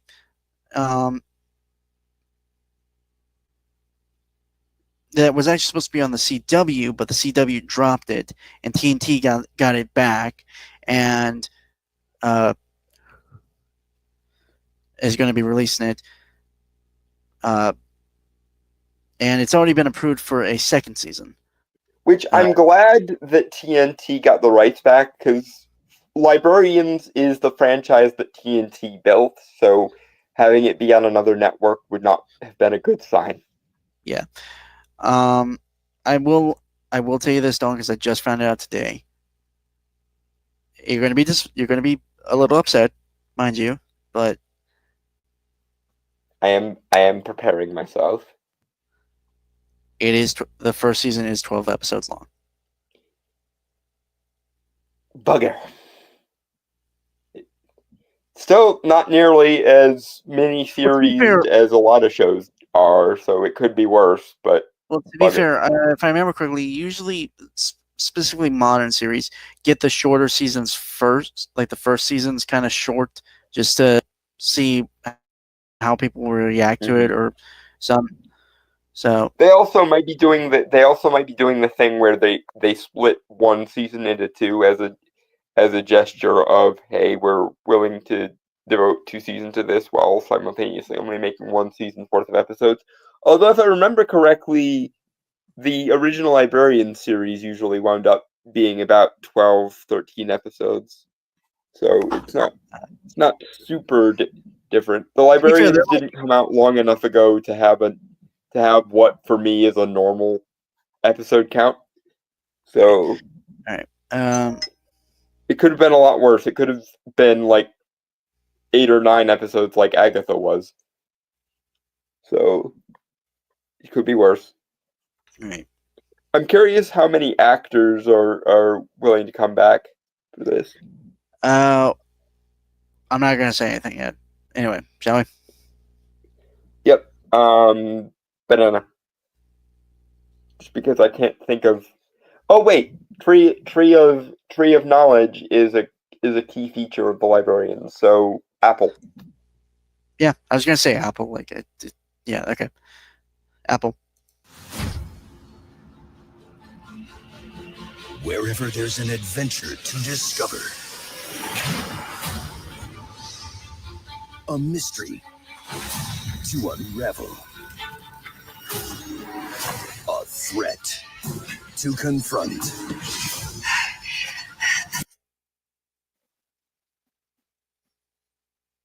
Looks good. I will say, and yes, this is the nitpickiest of nits I could possibly pick. I miss the theme music.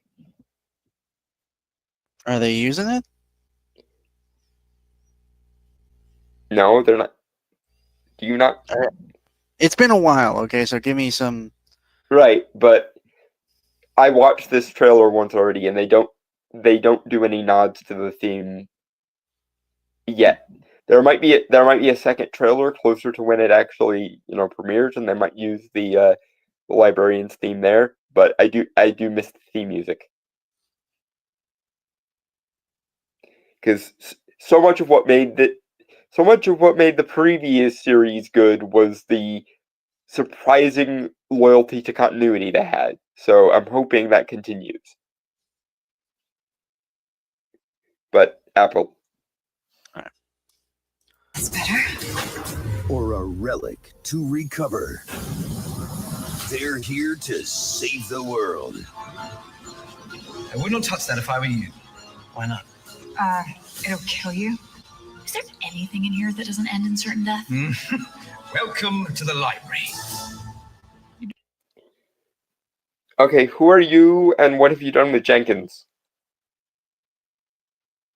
I think because I recently looked into it, and like one of the characters that's mentioned, I think he's kind of supposed to be the main character at the time, or like one of them, right?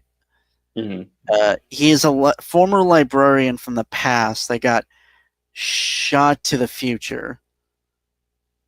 Okay, that's somewhat interesting, but I has questions about what has become of Galeas, goddammit. Because when a character's immortal, you kinda have to explain where in the fuck they are and why aren't they here. Obviously, John Larroquette is not immortal, but I do believe John Larroquette is still alive. So Yeah, I have he's on the. questions. He is on the new. Actually, was at least. So I actually am watching 2 shows with John Larroquette on them. Night Court, the original one. He is on the sequel of Night Court as well, playing the same character. And also, Librarians, where he's playing Jenkins. AKA Galahad, AKA Galeas. Spoilers for anyone who hasn't watched the show. It's a very early spoiler, and it won't affect anything about how awesome his character is. I know, it's just like it's a fun little reveal, though. Yeah, I mentioned this to Brainstormer before we went live. My favorite episode of The Librarians, maybe full stop, is the science fair episode where Morgan Le Fay is using a magical app to grant people's wishes so as to invoke the rule of 3 against them. And when Jenkins, aka Galahad, sees Morgan Le Fay, there is this immediate, palpable, like, rage and fear in him that's simultaneously like, oh shit, things just got serious, and I want to punish you for everything you've done over the last 2,000 years on his face, and it's just perfect. Mwah. Chef's kiss. All right. I do wish we saw more of her. That is one of my few complaints about The Librarians, is given what they set up for Morgan Le Fay, I wish we saw more of her. Moving on, though. Apple. Do get used to it.